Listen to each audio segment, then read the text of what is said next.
Manifestations. Man up. Manifestations. A place where we inform, build, and inspire. Manifestations. Man up. Manifestations. Man up. Manifestations. Man up. A place where we inform. Manifestations. A place where we inform, build, and inspire. You gotta eat what you kill. You gotta go out there, you gotta hunt for your meals. We all have that ability to connect with people, to be that motivational person in somebody's life. You gotta let people know there's certain lines you don't cross and that there's gonna be consequences if you do. Man up. If you are an adult and you are in a relationship, that person's emotions are not your responsibility. Man up. Manifestations. Man up. Manifestations. Man up. Manifestations. A place where we inform, build, and inspire. The devil, during slavery, destroyed the masculinity or manhood of the so-called Negro. No man. No man. Right now you got to be trained all over again to be a man. When someone is obligated to do something, it is binding upon them to do it. And failure to do it causes reaction. Man up. Position make you rich. I don't have that type of richness. My richness is life forever. If that people knew their glorious past, if that people knew their glorious past, if that people knew their glorious past, then they would be more inclined to respect themselves. I'm not saying I'm going to rule the world or I'm going to change the world, but I guarantee that I will spark the brain that will change the world. And that's our job, is to spark somebody else watching us. A place where we inform, build, and inspire. Manifestations. Man up. Manifestations. Man up. Manifestations. Man up. A place where we inform. Manifestations. A place where we inform, build, and inspire. You want to tell me about yourself? Go get your friends. I'll tell you who you are based on who your friends are. Don't just live and die. That's an ugly existence. Make your life matter, make your life count. Live a life where people can actually mourn you for the things you left behind, not just because you were around and existed. We need strong black nuclear family. Yes. That's what it is. Mother, father, son, daughter, all in the same house with a focus on the family unit as a whole. We had Tulsa, Atlanta, New Jersey, Detroit. Rosewood. We had Rosewood. We had Black Wall Streets all over. The Republicans aren't for us, but the Democrats aren't for us either. And we should have no alliance to any political party. We only have alliance to what is in our own best A interest. place where we inform, build, and inspire. Manifestations. Man up. Manifestations. Man up. Manifestations. Man up. A place where we inform. Manifestations. A place where we inform, build, and inspire. At the end of the day, as men in the community, we must stand together and be counted, because people look to us for guidance, leadership, and protection. And if we are not about that business, we are not on our job. Here we have grown-ass man conversations in the spirit of that purpose. Anthony Malcolm, Bobby Drake, Major Gage. We are. This is Manifestations 2020.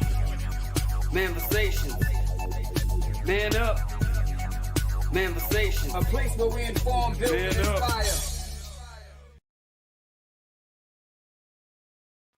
All right. That's what's up. Welcome to another week of Manifestations 2020, man. We are glad to be back. I know last week we took off. Everybody that knows football has started. Last week we did it because people were drafting for their fantasy football leagues. I know I drafted for mine, so we just wanted everybody to rest. And plus it was Labor Day weekend, so we just wanted everybody to have fun, chill out, relax, and then we get back at it the next week. So here we are. Here we are the following week. Football has officially started. So the 49ers play Monday. They play the Jets. That should be a good game. My Dolphins won. I know Bobby Drake is in a little messed up mood today because they took the kitty out and beat the kitty by the tree. That's all right. Drop one, kill the rest. That's cool. Okay. So they left the Bengals on the. They left the stripes on the field. They beat the cat out of the stadium, but it's all good. All right. So yeah, with that being said, we have a great show for you guys tonight. Definitely want to let you know that Major is the one that spearheaded this topic. He felt like it was a need for us to talk about it because a lot of people don't understand that dating people that you don't like is really the elephant in the room, and it's actually a higher statistic of people doing this more than has been called out or even highlighted. So with that being said, we're definitely going to hand it over to Major and let him kick it off for us on why this topic is so important. Family, what's going on? It's boy Major Gage in the building. What's happening? Listen, we got to talk about this. Let me tell you what really got me on this topic was my man Stefan Speaks. I saw a clip of him. He's out here doing this thing in these dating relationship streets now. But me and Stefan know each other from way back. And, he used to go to NMB. I known him from then. We used to hang out when we got older a little bit.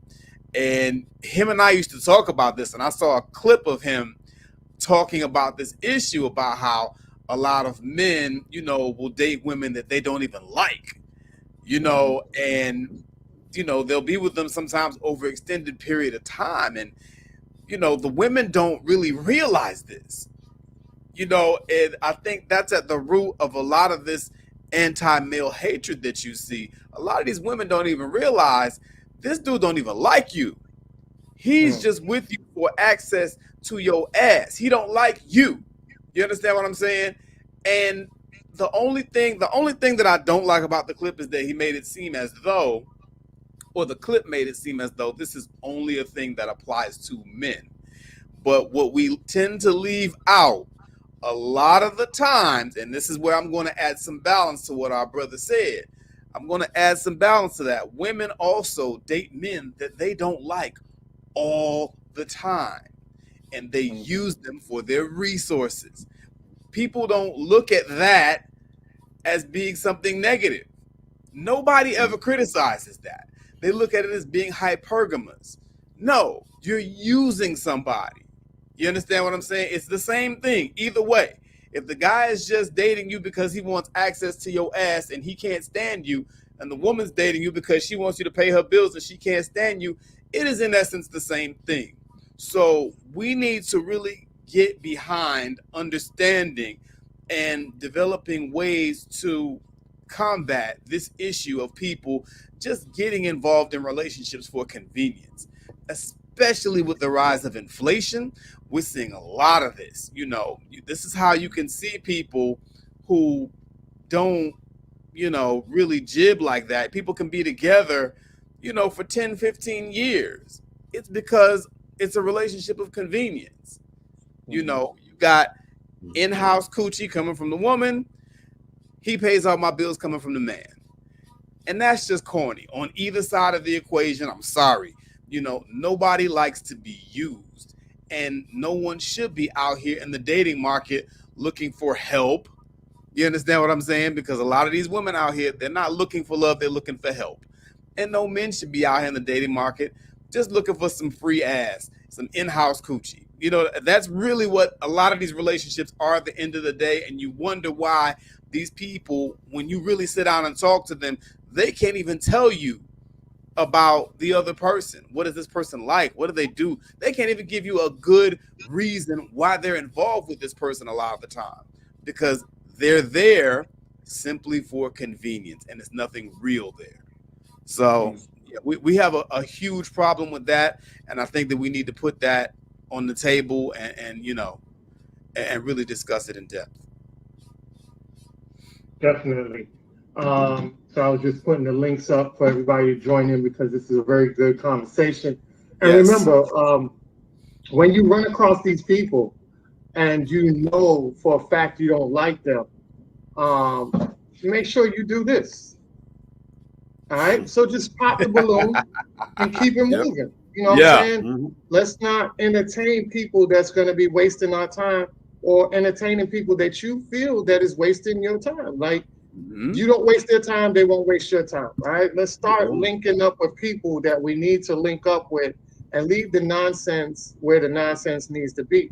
Because I think when we, at the end of the day, when we all just start to organize and start building with the people that want to build, you'll start to see that we isolate all the people that's on the BS to one side of the room.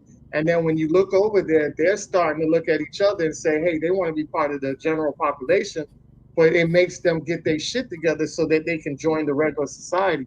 So we have to start isolating these people out, because the more you are playing with these people, the more you're entertaining them, the more they won't change and be the person that they need to be, not only for themselves, but for other people. So we got to stop playing around and stop playing with them and let them go to the side and let them do whatever they want to do. Whether they want to be a monk or a nun for the rest of the year, fine. Or they want to go out there and do the work, get the therapy work, you know, go on their yoga spiritual, in tune back with God, if that's their thing, and rebuild themselves and then apply themselves back to get that mate that they should have got from the first go round. All right. So I Right. definitely want people to Indeed. take that advice and head in that direction. A lot of times when you don't do that, and it's so unfortunate, especially men, you guys end up entertaining a woman that ends up draining your resources. And then when she drains your resources, she's on to the next guy. And then when that happens, you don't have enough resources for the other girl because you are just dried up. And you know what that does? That ends up leaving you like this, right? You get to the point where you just want to give up on life. And we're just here to tell you that a lot of men are facing that and heading in that direction. 3 times, men are 3 times more likely to commit suicide than any other gender or race of people. So that lets you know there's a lot of pressure on men. It's not easy for men.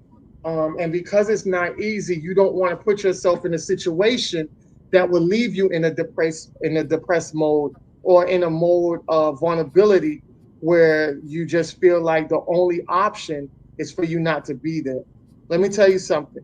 And I want all the young guys out there that's listening, all the men that's listening. When you were created, when your daddy got the Mad D 2020, or he was at a company party and met your mother, whether it was at a party or a good function, wherever it was that your father met your mother, when they got together and they laid down and had sexual activities, you were created that night. And in the process of you being created, 1 million of you guys were racing to fertilize the egg.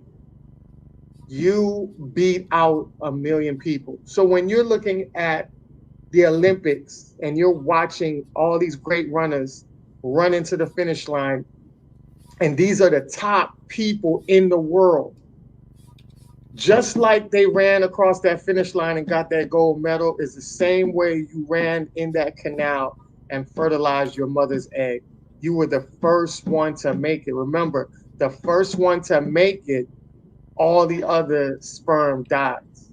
So just by you doing that in itself lets you know that you're a world champion against 1 million people. Your life is precious once you take it and you use that narrative. I want you to always think about that whenever you're at your lowest point, to think about, I beat 1 million people to come into this life. All the other people that I was racing against, they didn't make it. They probably never would have made it. And they probably didn't make it to this in this life, in this form, or in the next form, right? So just by you doing that, lets you know how valuable your life is. The universe, your community, everybody's embracing you to be on your God-given path of purpose. This is why it's important for you to find your purpose. Once you find your purpose, you go out here and build your legacy, build it with your family. This is one of the reasons why Manifestations always wants to put things in perspective for us to come together stronger than we were before, to make people that feel like they were broken realize that you wasn't broken, you just needed to be redirected onto your path of strength. That's what we're here for, and we want you to understand how powerful you are. And nobody should ever get to the point where they are feeling like this, right? Always want to get to the point of you being successful. And successful doesn't mean that you in a Lamborghini, doesn't mean that you're wearing Gucci or Prada. It doesn't mean that you have a big mansion or anything like that. Your success is based on what you feel success is like. You could be in a simple apartment. You could be in a simple house. You can have a simple car.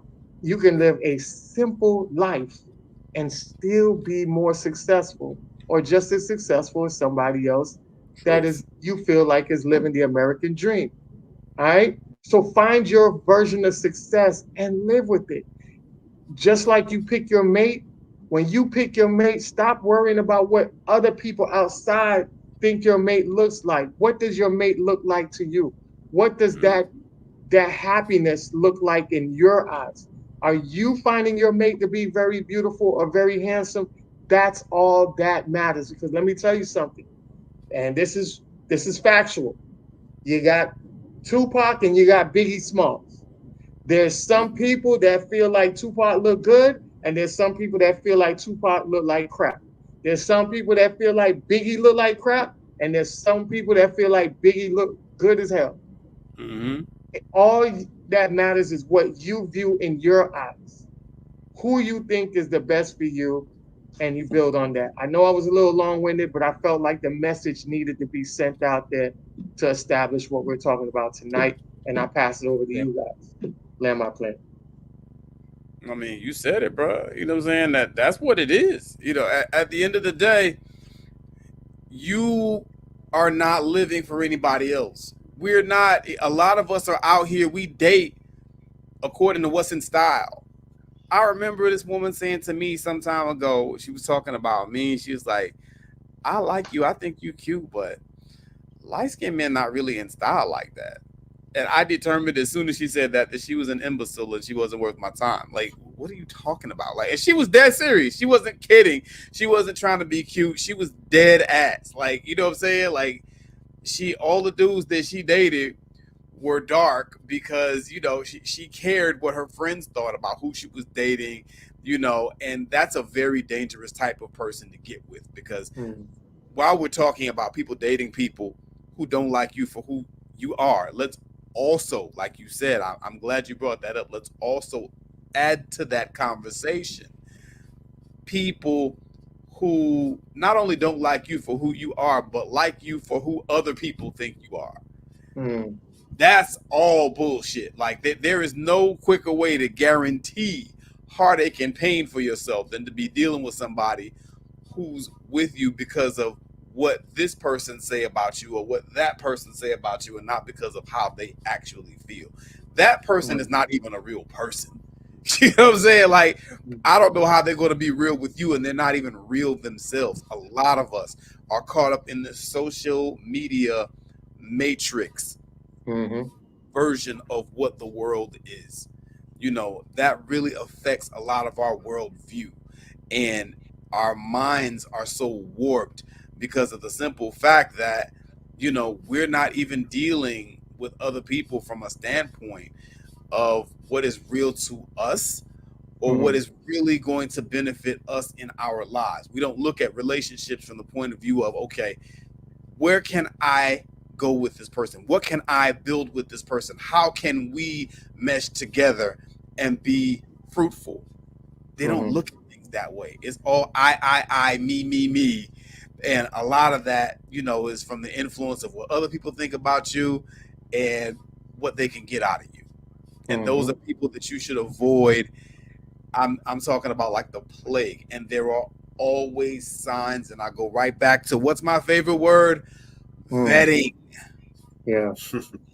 Vetting these people. You know what I'm saying? You need to get that word trademarked. You did. I'm just saying. Because so many people let people into their personal space and into their lives without properly vetting them to see if they're even worth making the emotional investment. That's why all these relationships are out here going to hell. And y'all need to really get off of that, nip it in the bud, take your time. Don't even go out on dates with people until you've had a few conversations with them. You see where their head is at. Understand certain things about them. Understand what they even think a real date is. Because you got people out here now talking about how, oh, if you take me to Cheesecake Factory, that ain't a real date. What? You know, and there have been studies conducted that say 1 in 3 women go on dates just for the free food. And not to beat up on the women, I'm going to flip it. You got a lot of fellas out here going on dates just because they think they're going to get some sex.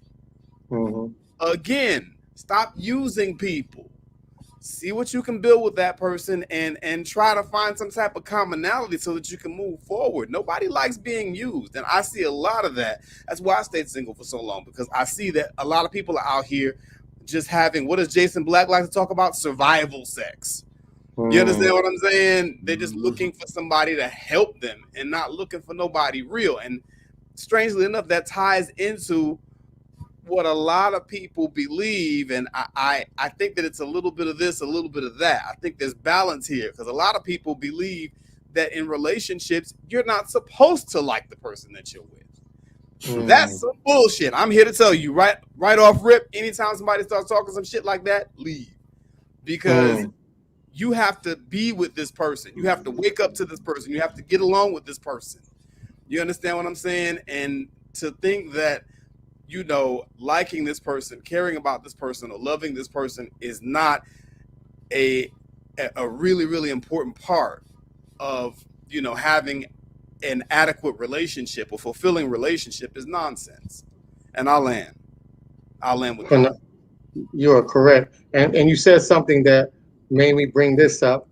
Chad Johnson reveals first date with fiance Sherelle Rosado was McDonald's drive-thru. And now they're getting married.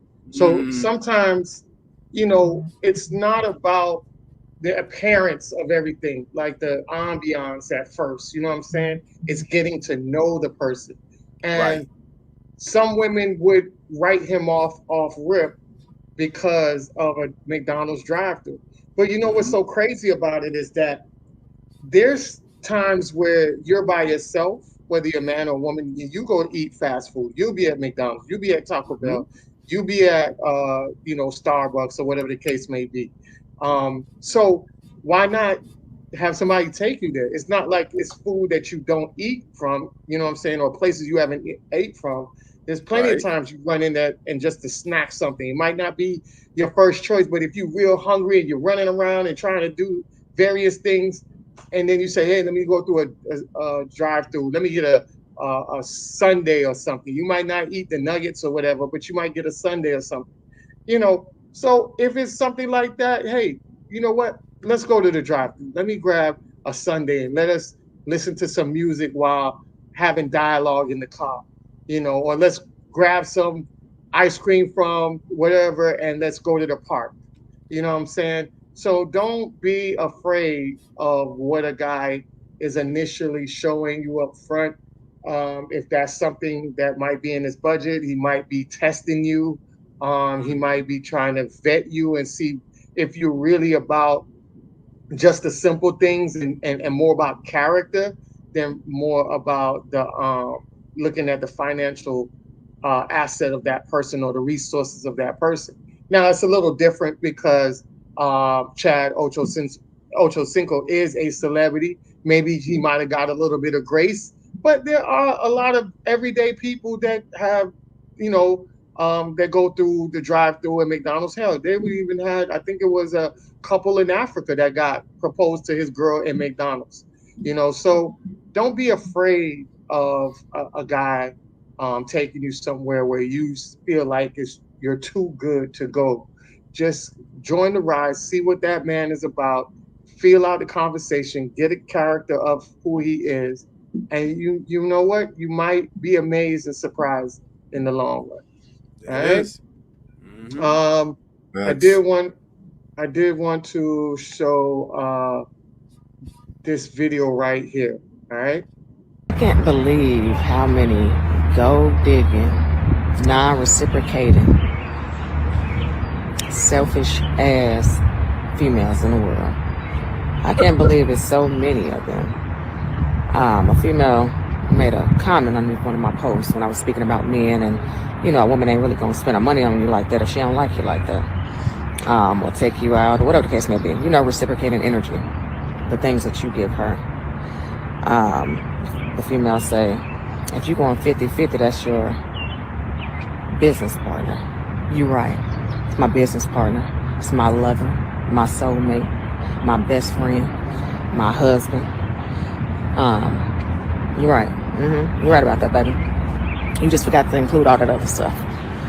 But shout out to all the women that do things for men just like they do for us.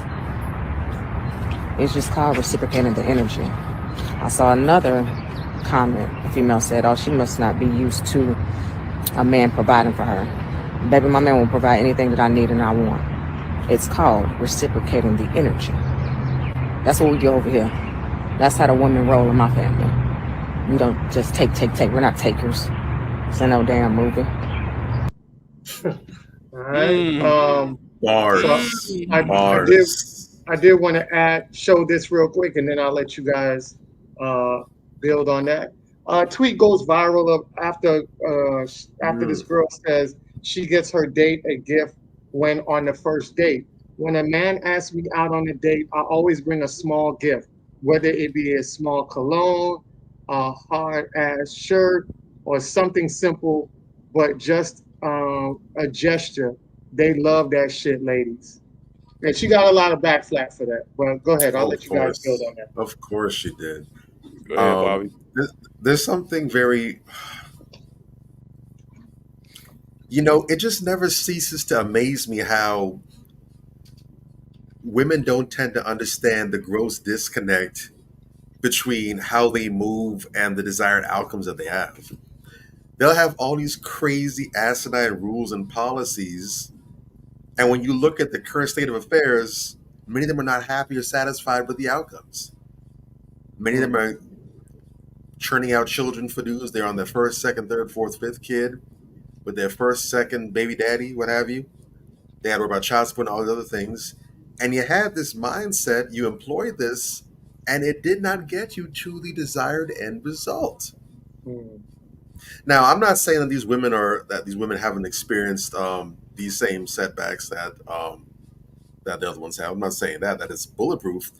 But for God's sakes, the social definition of insanity is repeating the same thing over and over and over and over again while expecting a different result. You out here spitting the same bird babble that all the other ones have who failed and failed and failed again. And yet, here's what you're netting as an outcome. This is why, and I've said this before, and I'm going to say it again, and this is my policy. When I have my children, I will make it a point that there will be no Disney films, at least the Disney princess type films, the Aladdins, the Beauty and the Beast, the Little Mermaid. We won't be showing those in my household. Now, if my children encounter that elsewhere, that's, I can't control what's happening outside of the household. But what's under my control, what's under my domain, that's not going to be showed. Not for my girls or for my boys. And the reason is because from early, that does so much damage to the psyche of children in terms of what to expect from each other. And because it's fairy tales, it's nonsense. But the thing is, when our children are racking up stories about Santa Claus and the Tooth Fairy and the Easter Bunny and everything else, as they grow through life, eventually they discover that these things aren't real. They learn that Santa Claus isn't real, the Tooth Fairy isn't real, the Easter Bunny isn't real, all this stuff. However, no one goes and corrects this misinformation about how love and relationships goes. So we have our girls thinking that there's a Prince Charming who's absolutely perfect, who's going to come out of nowhere and make all the problems in their life vanish, will do everything for them. And it conditions the boys to think that they have to be this knight in shining armor that do everything for the girls, and the only thing that they're supposed to expect back is her being happy with what's being done. Not even gratitude, just her being wowed and blown away by what's being done for them. And you say that that's silly, that's insignificant, but when we look at how these relationships, these marriages are turning out, what do we hear so many complaints about? Women complain that he doesn't do everything. He needs to pay all the bills. He needs to give me a life of leisure. He needs to do everything. If he's doing less than 100%, then he's broke. He doesn't really love you. Doesn't care about you. We have men complaining about the things that they do not being appreciated, being taken for granted, entitlement issues. This starts early. And we understand that whatever it is that we put in our children, that our children pick up from early, their foundational development years, we understand that these things become pivotal to their development and growth overall. The habits, the values, the morals that we put in our children, those things stick there. And even if they go a little off the beaten path, it even says in scripture, it says that you train up a child in the way that they should go. When they get older, they're not going to depart from it. Not that they're never going to do something different, but that's always going to be a compass for them later on in life. Same with the negative things. Mm-hmm. And we have therapists, male and female alike, dating coaches, male and female alike, talking about how they have so much issue working with female clients because these women can't divorce themselves out of this dysfunctional, broken information that they were getting fed into them from childhood. Because those are core building blocks. They literally have reached 20, 30, 40, 50, 60 in some cases, with this being an issue that has not been upset. And that's why they have such a hard time divorcing themselves of this broken way of thinking, because these are early foundational childhood implements in their psyche. So me and mine, we're not going to start off that way. You know, I can only teach my children so much, but I can be sure if there's any input I have in it, my daughters will not have this entitled way of thinking put in them. I'm not going to teach them to be a doormat for any man, to accept lesser than treatment. Absolutely not. My daughters will understand that they will need to expect to be treated with the utmost care and respect. But that is in large part due to the fact that they will be taught that they're going to go ahead and reciprocate that. So that these neglectful ideas, I'm not going to say that they need to be taking a man out and giving him a gift when they're asked on the first date, but I wouldn't be opposed to that line of thinking. I can tell you that when Christmas and birthdays roll around, they're not going to be giving out socks and drawers for gifts and acting like he's supposed to be over the moon with that when they're given everything else. No. So it's important to nip these kind of thinkings in the bud, so that way we don't have this generation of incompatible men and women that can't get together because they've been screwed from jump. Go ahead and park my skateboard right there. Yeah, well said. That's definitely what a lot of people are thinking and have been watching and seeing. You do want to join in on that, Major, and add on to that? You're on mute. On mute. Absolutely. Can't mute greatness, bro. Can't mute greatness. Yeah. You know, I got to get ready for this one, boy, because, this one right here, this is a big one. Yeah. Because it says a lot to you that when anytime a woman says anything online that pedestalizes a man, she is attacked by other women. They want you to pedestalize them, treat them like they're the sun, the moon, and the stars. But anytime a woman says something to pedestalize men in the slightest regard, she's attacked. I mean, viciously. And I think that is something that men really have to understand in dating. You know, a lot of times you might have a good, decent woman, but she won't interact with you or give herself to you totally because she's worried about the backlash that she's going to get from these fucking birds. You understand what I'm saying?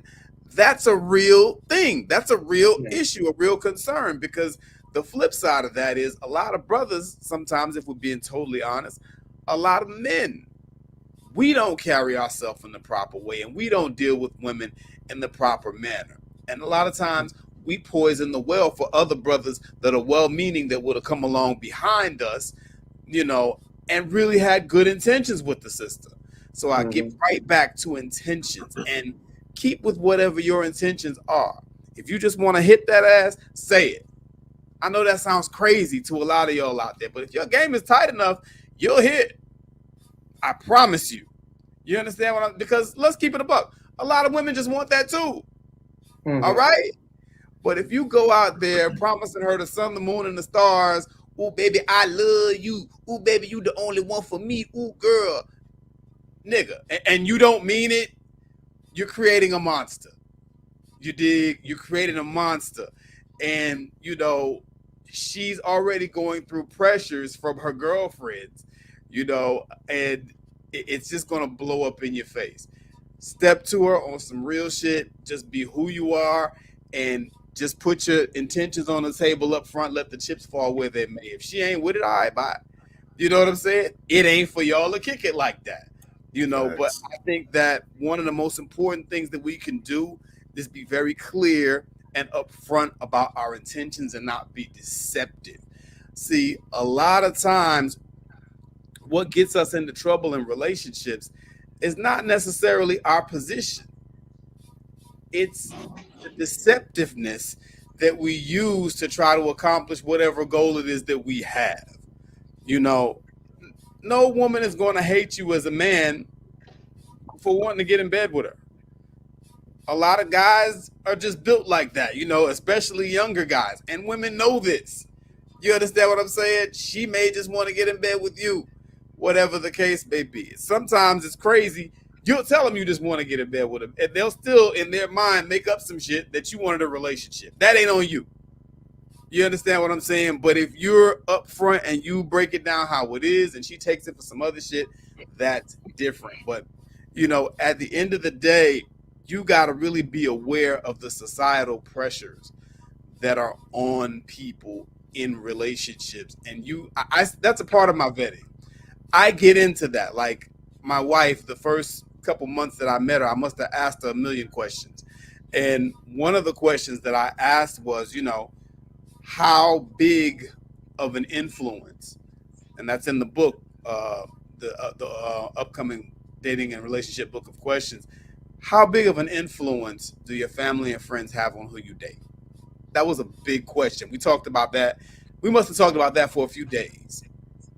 You understand? And what I liked was that, you know, she gave intelligent, common sense answers. Hey, you know, they don't decide for me, but, you know, my family, my friends, they're important people. And so if there's a red flag and, you know, they just have an aversion to somebody, I got to kind of try to see why. You know, my family and friends, you know, they're not unreasonable people where they just hate on people. You know what I'm saying? You can respect that. You know what I'm saying? But if you dealing with a chick and she's like, oh, you know, well, you know, my girlfriends decide every man that I date, you know, and I can't date I've actually had a woman tell me this. I can't date nobody that makes less than 6 figures and tell my friends about it.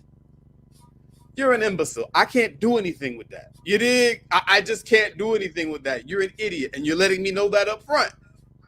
And this is where we get in trouble, because a lot of guys, they'll hear some shit like that and be like, damn, but that ass is just, it's just so bodacious. And, you know, ooh, them lips, ooh, I just want to do this and do that to it. Man, fuck all that.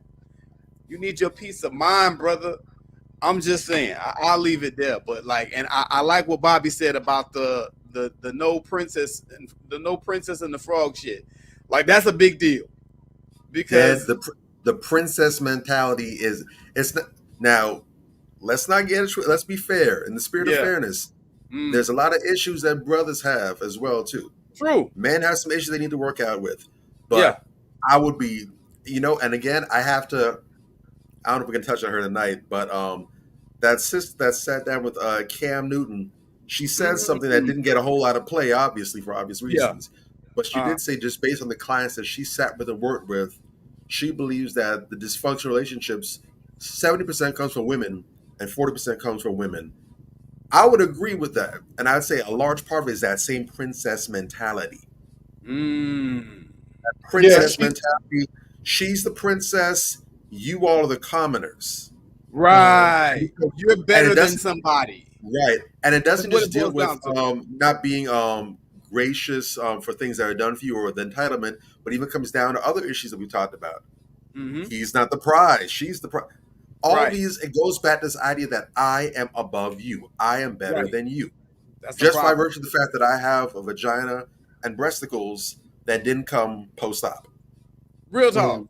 Real talk. That's a huge issue. And even women, well-meaning women, intelligent women, they'll tell you the same thing, you know, that women have this really, really big issue, whereas they think that, you know, they're on a pedestal, they're up here, and the men are down here, and that they're just not worthy of them. You should be lucky that they're even talking to you. When they have sex with you, what is it called? Getting lucky. You got to break all that shit down at the door. Look, I'm not one of these niggas. I did that with my wife. You know, we had a little back and forth when we first met. I'm not sure what kind of niggas you used to. I'm not one of them. You know what I'm saying? And she respected that. And I respected her. And we were able to deal on a much deeper level than that. You know what I'm saying? Because she had that depth. Y'all got to find out up front, is this woman worth it? Does she have the depth? Is this man worth it? Does he have the depth to make a decision? Because once you get in and you're invested, it's a lot harder to leave the situation. Yay. Yeah, definitely. I wanted to show this and then I'll jump on what you guys are saying. I want to marry a man that loves to cater to me. Like his sole purpose in life is to make my life easier. That's what I deserve. And then the guy says, what about him though? What does he get? And she says, nothing. All right. Those are saw that earlier. I said that because my Facebook friend had made a post, right?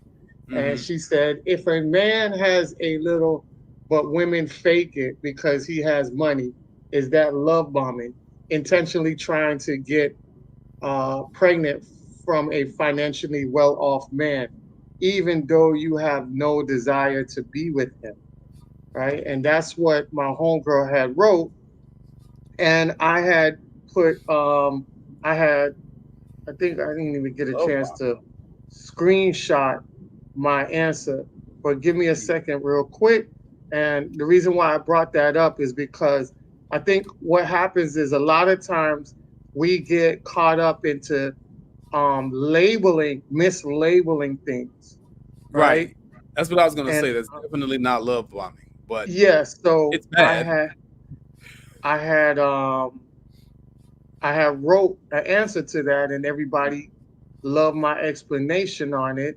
And my explanation to that was, it wasn't love bombing, but I wrote it was something. Geez, I had screenshot it. Okay, here it is. I said, not at all. It's not love bombing. Love bombing is different than someone who is a soulless person. Soulless person are people only out for their needs, desires, and wants. They have no desire to care about what the other person wants. They are built on a one-track mind, not on a two-way street. And the definition that I'm talking about, so you guys know what I'm talking about, is right here. Yep. All right. So these are the words that we need to start using versus the typical words that we hear, and stop mislabeling people and start labeling with the right words. All right. So this is the definition here: very self-centered or selfish. All right. So yeah, everybody loved it. They didn't know. A lot of people learned the new word. You know what I'm saying? And that's what happens because we use the same love bombing, narcissistic, and then what's the other word they use a lot? It's love bombing, narcissistic, toxic. Toxic kind of applies to everything, but they overuse it. Toxic masculinity, that's some shit they made up. They overuse it when it's men. Yeah. Right. Somehow when it comes to women, it has a very thick layer of dust on top of it, all kind of rusty. You need WD-40 in the joints and everything. Right. With us, it's well worn, but you know. Exactly. Emotional intelligence, that's an overused thing, because a lot of times the women that used and say they want an emotionally intelligent man is not the women that are emotionally intelligent themselves. And I think Tripp made a great point about that. I love the video he made on it. You know, when a lot of women out here are looking for emotionally intelligent men, but he said when you find an emotionally intelligent man, you start to realize you're not as emotionally intelligent as you think, because when he holds you accountable with his emotional intelligence, then you want to flip the script, and then you end up being toxic and self-sabotage the relationship. You know what I'm saying? And communication. Yeah. That goes right behind emotional intelligence, because women think they communicate so well. Correct. And they're probably, in my life, usually in relationships, the women have been the ones with the poorest communication. And when I would break it down to them, they'd be like, damn, you know what? You're right. I never realized that. But it goes back to this thing where they think they're better than everybody. You know, if you come into the relationship with your head so swollen and you think that you're better than everyone. I remember I dated a girl one time who told me, you know, a woman is a prize to be won. Mm-hmm. What? Yeah, like, what are you talking about? And that same woman is going to get upset when you do something that objectifies her. But what is a prize if not an object? You understand? Mm-hmm. We need to start thinking before we talk and stop repeating shit that other people said to try to sound smart, because that's what it boils down to. Like you said, all the terms that they misuse. Gaslighting is another one. They have no idea what that shit means. Gaslighting, narcissistic, gaslighting, all these things. They have no idea what these terms mean, but they keep using them because they feel like it makes them sound smart. If I use big words, that makes me sound smart. But if you're using them out of context, then you sound like an imbecile. You don't know what you're talking about. And not only do you not know what you're talking about, you're attacking people from a place of hurt and contempt, as opposed to listening and understanding and engaging in conversation from a place of trying to, you know, just put your best foot forward and come to the conversation in good faith. And we have a lot going on out here. That's why we have what you call the gender wars. There was no such thing as a gender war until men started pushing back. I'm going to say this again. This needs to be said. There was no such thing as a gender war until men started pushing back against the negative things that women were saying about them. Before then, people would just let women just kind of talk. We have 40 years of women just bashing men openly and men not saying anything. They've done this in movies, Waiting to Exhale, and Still I Gotta Go Back. Music, I Don't Want No Scrub. Oh, man, dude, they've been doing this for the last 40 years. And now when the men are like, you know what? We have something to say, and we're going to make you understand that this doesn't only go one way. Sure, men have things that we need to work on. And a lot of men, to their credit, know that. The problem is women do not acknowledge this openly as a group. Women will get out here and cape for the most toxic woman, no matter what she does. You know, and you don't see guys out here caping for Zach Stacy. You don't see that. But you see women out here caping for Jada Pinkett Smith. Something's wrong. Just saying. I'm just saying, bro. I could go all day. But yeah, this is something we got to get a hold of. That term you introduced, Anthony, is super major, especially that as a philosophy and a theory. Because when you understand solipsism, then you understand all those other things that we talked about before. Because all of those things, emotional intelligence, communication, gaslighting, all of those things actually, for the most part, are pretty well understood. The problem is they only use them to apply the other direction. I need you to be more emotionally intelligent, so that way you can better coddle me. so you can better step on tread softly on eggshells around me. I need to be better communicating so you can listen. In other words, I need to be better listening to me. I don't care what you have to say, what you think. You just need to understand me better. It all comes from that solipsistic mentality where if you pull that back up again, because that's a major part right there. The definition of the theory was it theory or the philosophy? No, the philosophy. Excuse me. Oh, the definition of. Go ahead. I'll pull it back up. Because it's talking about solipsism, not just as a term, what the definitions, but what it is, or the definition of it as a philosophy, as a mindset, and that's the real root of that. Because you got to understand, it's not being solipsistic today and not being that tomorrow. No, it's an overall way of thinking where nothing exists outside of the self. When they talk about how a person can't see beyond their own nose, that's what we're talking about. So that is a mindset that is applied largely as a gender, where we, again, it's the princess mentality. We matter. You are meant to serve us. If you're not serving us, what are you doing here? What is your point? No growth. There you go. Philosophy. Relating to the view or theory that the self is all that can be known to exist. Yeah. And that's what we get the mindset of is we don't want to see brokies. Get these brokey men out of my face. No, again, if you cannot serve me, or I want a generous man, if you cannot serve me, if you cannot benefit me, then what are you doing here? Right. Why are you in my presence? Be gone. That's so real. That's a major thing that you introduced, man. When I first learned and understood what that term and what that idea was about, man, gave me McLaren butterfly doors on my mind, man. Just blew them wide open. And that's what we hear. You know, we got three powerful men on here, and this is why Manversation is one of the most powerful platforms and podcasts that you will ever come across, because of this simple fashion right here. All right. When you want to help people, you tell them the truth. When you want to help yourself, you tell them what they want to hear. And I think that's very powerful, that people don't understand that concept in itself. We're telling you the truth to help you. We can pander to you, but all that does is boost up the numbers, and it only puts you in a space that is not successful for the goals that you're trying to meet.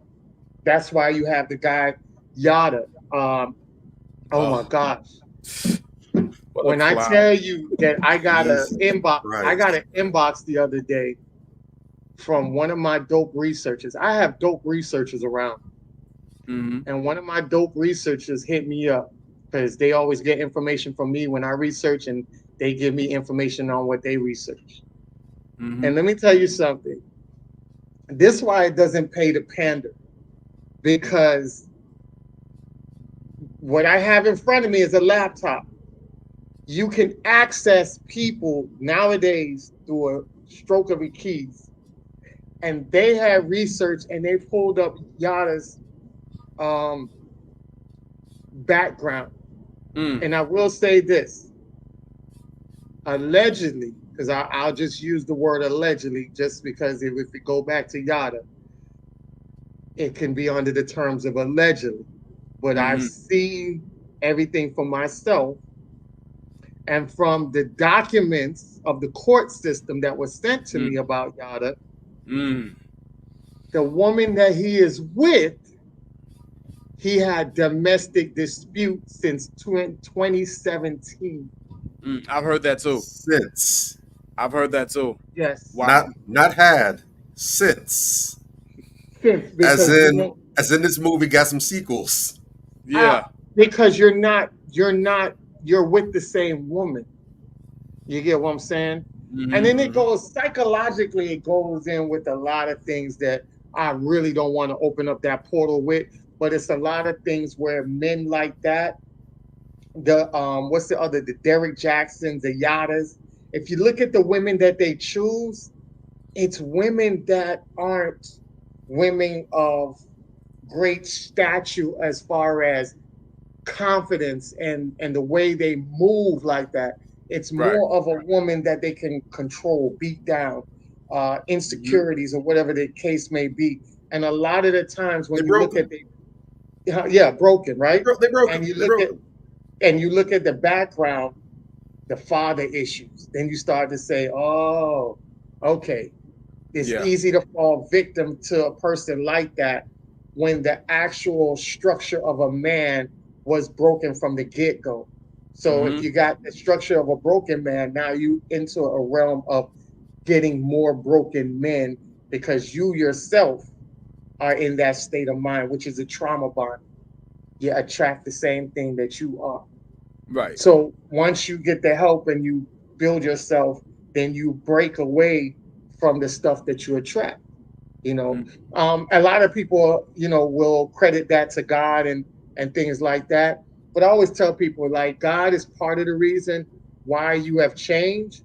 But the real reason you have changed is you have done the inner work in yourself.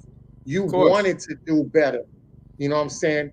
With the path of God, you were able to get the strength to do better. But I don't want people to take all the credit that they apply to themselves and give it to God.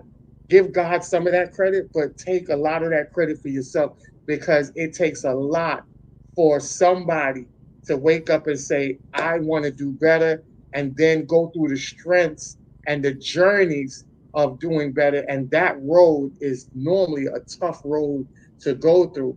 But by you gradually going through it and bearing through the obstacles and gaining to where you need to gain, it makes you such a powerful being during the process. So when you're at the finish line, you're a revamped, powerful person that now can look back and say, man, I have changed. And I just want people to, you know, be very appreciative of the work you're putting in for yourself, because it says a lot about yourself. You know what I'm saying? So get that strength going and be on the path of change, and don't let nobody put you in a position where you feel like you can't do any better. And that's where the mindset of a lot of these women come in talking about settling. You know what I'm saying? You're not really settling. You're really in the space you need to be in, because the guys that you think that you're not supposed to, the guys that you think that you're supposed to get is really the guys that's really not on the level of your attraction, because you are pretty much on a below a level and they're much on a higher level. So you automatically think that you're supposed to, the entitlement of thinking that you're supposed to get a high value guy or a high resource man based on just being a woman. That's just, you're setting yourself up for a false narrative, a false standard. You should be on the level of powering up, and that elevation will gravitate you to the man that's on that same level as well. But because you're not powering up and you're in a low energy and low space, that's why you're not gravitating and getting the man that you want. And then you tell all your homegirls and you make posts that you settled, and you settle for either this guy or you just settle to be single. Come on, let's be real with each other. You know what I'm saying? So I just wanted to make that point. Facts. And definitely talk about the reason why a lot of the reason why we're having so much of a gender war and we're in this consumed space is that we gravitate more towards the negativity, because we're having more negative experiences with people, because we don't know how to level up on ourselves and attract the healthy versions of the opposite sex, or even if it's the same sex, whatever you choose to engage in, you're not attracting the healthy mate in that person as well. You're attracting the broken or the low energy mate because you are yourself broken or low energy. So you got to put that element in to get yourself to that level. Otherwise, everybody's going to endure a lot of the negative energy. This is why all the Mary J. Blige and the SZAs and all this other artists is the ones that's gaining a lot of the numbers and a lot of the attraction and a lot of the airplay of their music that talks about all that stuff. Like Tyrese had pointed out with the Jasmine Sullivan's busting out your windows and all of that. There's no element in love in it no more, because we have so put our mind into the space of always being negative. That's why we gravitate to negativity so much. And the reason it has an effect on us is because even look at the numbers, right? So I even pulled, let's say I pulled Irreplaceable by Beyonce. Irreplaceable by Beyonce was one of the most successful songs in 2007, right? It sold 4.6 million copies worldwide, right? And Irreplaceable is what? She telling you like, shit, I don't need you. I could go get out there and get any nigga I want. Fuck you. That says a lot. It says a I lot, can right? have another you in a minute. Exactly. Yeah. Matter of fact, And you'll be this is the here type- in a minute. And Exactly. like And that. this is the type of mentality that has been breeding with the women, because a lot of women like Beyonce. So when they hear that, they get programmed to thinking that, right? And so sometimes you end up giving up a good man because you felt like, oh, everybody else is getting this. This goes back to what Major was saying, like you're not focused on what you want, you're focusing what other people want, or you're focusing to get things that you think other people would like to see you have versus what you want for yourself. And that type of narrative and mentality is very destructive, because then when you look at the music where she talks about catering, remember, this is a woman that's married already, right? So she had a song called Cater to You, right? And it was a dope song where they were talking about appreciating their man and things like that. Right. So when it came out, they sold 500,000 copies. That's what? Gold. That's not even platinum, right? In the US. And then they end up selling 1 million, which is platinum. But that was like a platinum versus 1 million versus 4.6. You see where the energy is gravitated towards. You know what I'm saying? And that's what happens when we programmed in our minds to always be in a negative space, to be around negative people, to always endure negative. It's like it becomes a part of the culture of yourself. You are now embedded to think that's the norm, you know, and that's where you get the whole mentality of the whole bad boy image. Everybody wants a bad boy. Everybody wants a guy who chokes them and do this and do that. You're attracted to the negative stuff. Nobody's really attracted to the other side of it, where the guys are catering to you, or, you know, showing you some kind of energy and things like that. You know, those good guys, you'd be like, what's the first thing you hear out of these women's mouth? Oh, he's a little too soft. I need my guy with a little more edge, a little more he's rough. corny. You know what I'm saying? But yet when you're on social media, you guys post Yada and you guys post Russell Wilson, you post all these guys that you don't date. And it goes back to the topic what Major was talking about. You're dating people you don't like. You know what I'm saying? And that's crazy. So then you have all the futures and stuff. Everybody wants a future. You know what I mean? So you gravitate, you know what I'm saying? You gravitate to the negative aspect of it, and it's brainwashing not only yourself, but also you guys have children, and your children are following your behavior. I had a discussion the other day about that, and I was talking to somebody, and they were saying how I was telling them that your child really watches what you do. You know, you got to be careful. It's easy for you to tell them to do something, but they more take heed to it when they see you doing what you're telling them to do. And I've always gave that example of how I did that around my stepchildren, and it just was basically so what do they call that word? So contagious, right? It was very contagious that they end up doing the same thing just by out of default, because they see me doing it. And by them doing it, it ended up being successful in the workplace because they're ethnic. You know, just the way that they have put themselves out there, even in the workforce, they end up getting promoted in 3 months. So don't tell them what to do. Don't tell them to work hard. Show that you're working hard, and then they will understand what's going on, and they'll go out there and work hard.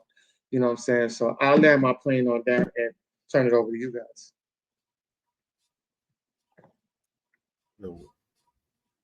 Hey, I done told you about mutant greatness, Major. I done told you about do it again. Do it again. We got a misunderstanding in the parking lot. Keep playing. Keep playing. I'm gonna make sis a widow. I don't know what's going on.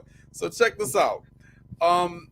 This is it's crazy, man. Like at the end of the day, you know, you sit up and you watch these people just constantly, and it's not even like it's a one-off.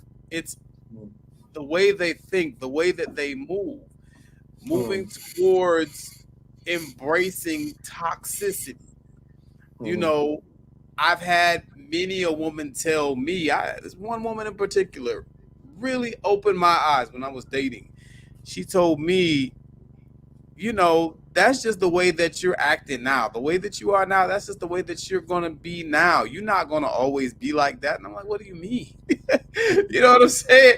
This is the way I am. Like, this is nothing's going to change about, no, you're just acting like that now. You know, another chick told me, because me and her, we were kicking it for a minute. And she's like, I don't know if I can take you seriously. What for? So you can fuck up my life? And I'm like, what? You know, the stuff that you hear, you know, the stuff that come out of these women's mouths. And I'm like, the very fact that you even said that to me lets me know that I can't take you seriously. You're saying you can't take me seriously. I can't take you seriously because you believe that bullshit that you just said. Correct. So many of us have experienced so much negativity and let so much negativity into our thought processes that we don't even fathom the idea of having a healthy, normal relationship. Some of us don't even think that's possible. And it's not because of anything real. It's because you keep telling yourself this. The type of people that you have around you, they're involved in toxic relationships. The online content that you gravitate to is some shit that has to do with negative relationships. And you don't know how to properly vet. So in your own life, you have nothing but negative relationships. And let's just be quite honest. In a lot of cases, you are a negative person that isn't really deserving of the best and brightest. And so you attract what you put out. And then when you get it back, you blame it on them. Sometimes you got to take a look within, man. You know what I'm saying? And that goes for anyone regardless of gender. You know, you are going to get out at least a good percentage of the time, some form. You're going to get back some form of what you put out. Correct. You know, and I think that it really starts with us taking the time to heal from our past traumas, those in relationships in particular, before getting into another relationship. I cannot say this enough. So many of y'all, we talked about this the last show. So many of y'all, you know, you jump out of one relationship, you're into another. You jump out of one person's bed and into another. You never take the time to reflect, learn from what you dealt with, and heal. And most importantly, to improve yourself so that you can attract someone better the next time. People wonder why they keep dating the same damn person over and over. It's because you're the same damn person. Ain't nothing changed about you. Yeah. These women kill me out here thinking they're going to attract some investment banker when they got this goddamn patio screen and shit in their hair and 1,000 tattoos and the dragonfly wing eyelashes. Who are you attracting with that look? Yeah. I'm just saying, you know, it don't work like that. You got to put yourself together because Lord knows if I go out here as a man with my pants sagging and teardrops tattooed on my face and shit locks, you know what I'm saying? I'm going to get called out. Yeah. When we say, okay, that's not what we're looking for in a woman. Oh, you judging. Oh, you hate the women. No. You need to comport yourself a certain way in order to get what it is that you're trying to get. Period. Well said. We had, speaking of tattoos on the face, we had Danger. Remember Danger from Ray J's dating show said if she would have stayed away from all black people, her life would have been way better. When we look at she smashed the homie. Yeah, she smashed the homie. When we look at Marlon Wayans refused to cast Tiffany Haddish in a movie. Says actress was always inappropriate. You guys got to understand that your ways of of acting and the ways what you're putting out there is very unladylike. Even Ice Spice, right? Ice Spice keeps losing followers and listeners, and she has now lost 590K followers on Instagram and lost over 25 million monthly listeners on Spotify. You know, it's crazy because people are waking up to understanding that this bad girl behavior is not, it's just not fitting to women. It's actually destroying the image of other women, you know. And now you're starting to see the repercussions that go behind that.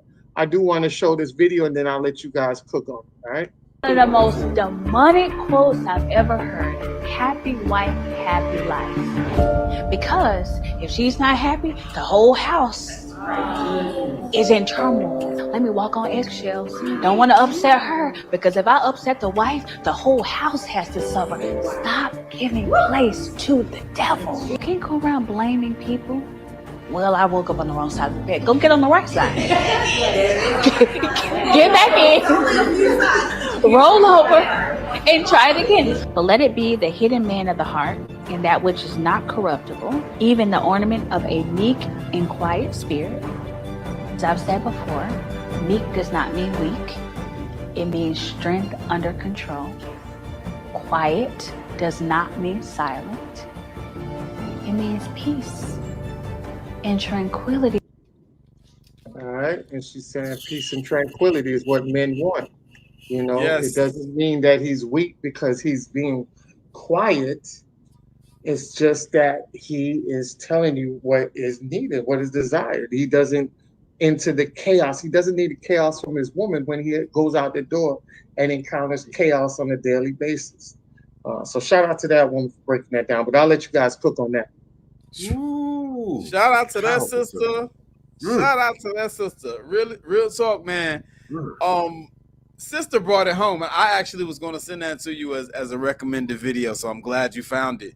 She brought it home there, man. Nobody wants to come home to chaos and turmoil, you know. Yeah. And I saw another video. I'm going to do a short on it later this week. Where these two women were talking, and like, you can't even find a nigga to take you out nowhere no more, you know. And the other one was like, these niggas is trash. It was like, oh my God. It's like, it was like a 20-second video. And there was just so much wrong in that video.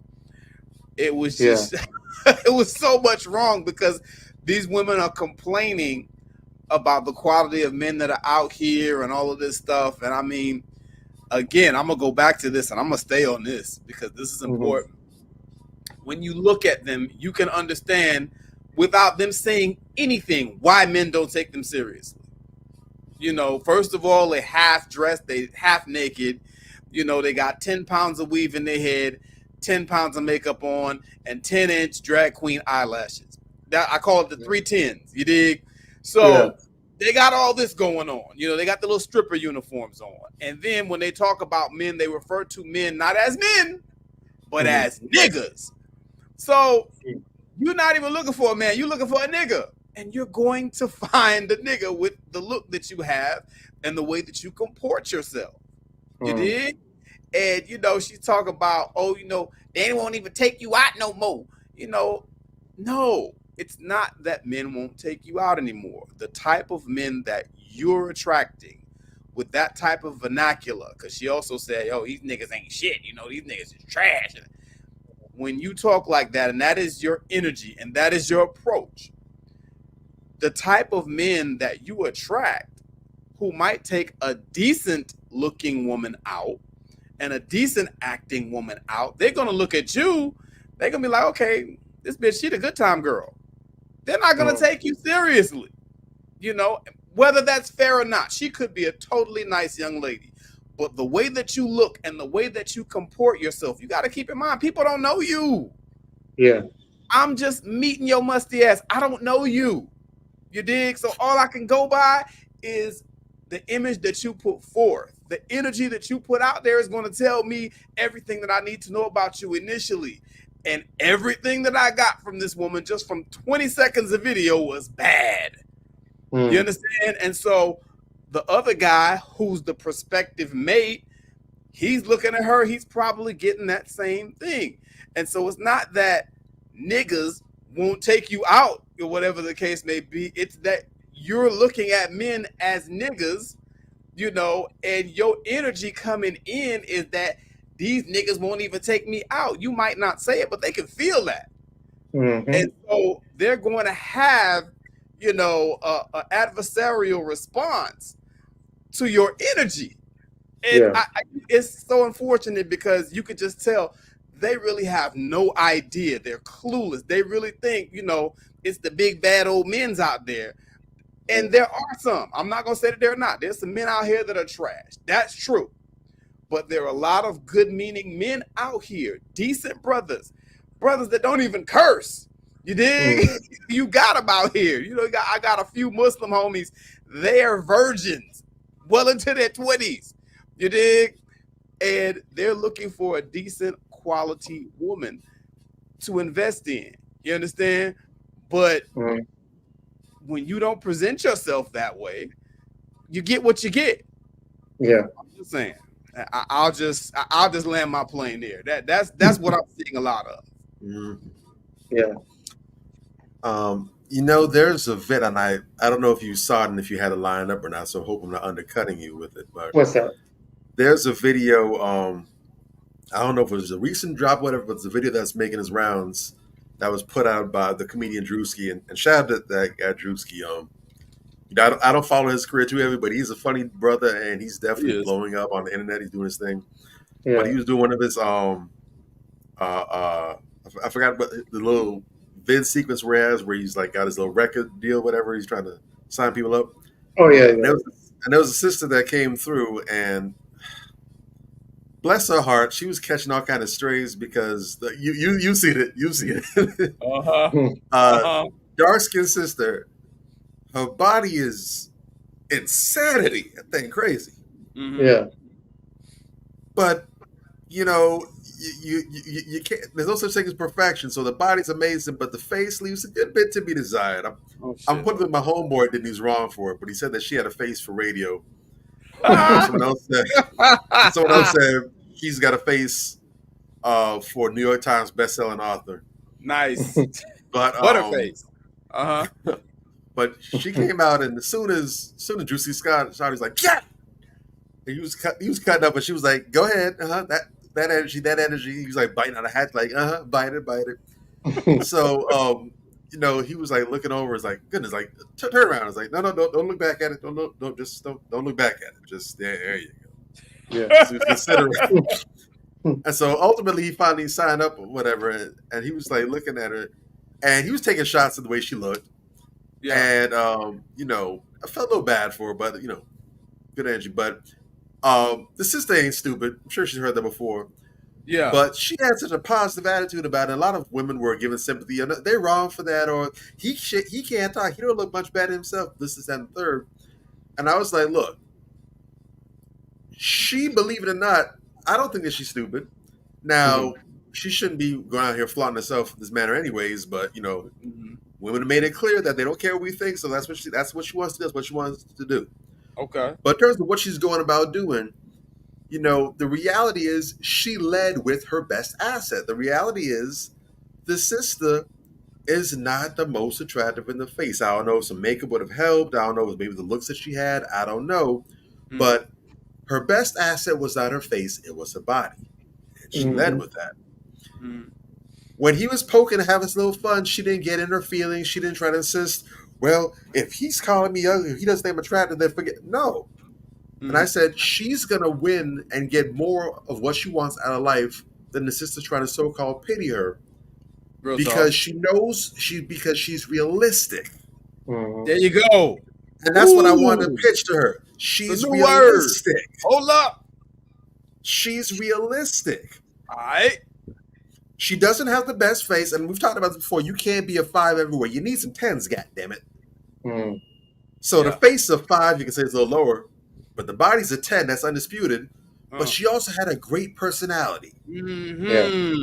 She was cracking jokes. She was making light. She was good energy. And she's like, you know, she was very upbeat, positive sister. And I'm going to tell you right there, she would get shows over most of these sisters who look great in the face, they're tense Yeah. in the face, Yeah. but they're entitled. They got poor personalities. They can't take a joke. Mm-hmm. They come with this negative mentality. She get chose before a lot of them would. Real talk. Yeah. Everyone else would get caught up. Well, you have to lie to me. You're not. I'm not going to permit you to be honest. I need you to lie to me to tell me I look great and whatever, even though I know it's not true, and then I'll go along with that. This is like, look, instead of doing all this, she's like, look, do we have a deal? Okay, bet. Let's move and make it work. That's how you win. The reason so many women, and I'm gonna say this right now, it's gonna step. I know I'm gonna back a cement truck over some toes. Good. It'll be all right. You need some broken metatarsals in your life. There you Because go. the lies haven't been getting you anywhere. I'm gonna give you some game. I'm gonna break the bone, but it's to reset it so we can heal properly. This is medicine. This is tough There you go. medicine right now. Go on now.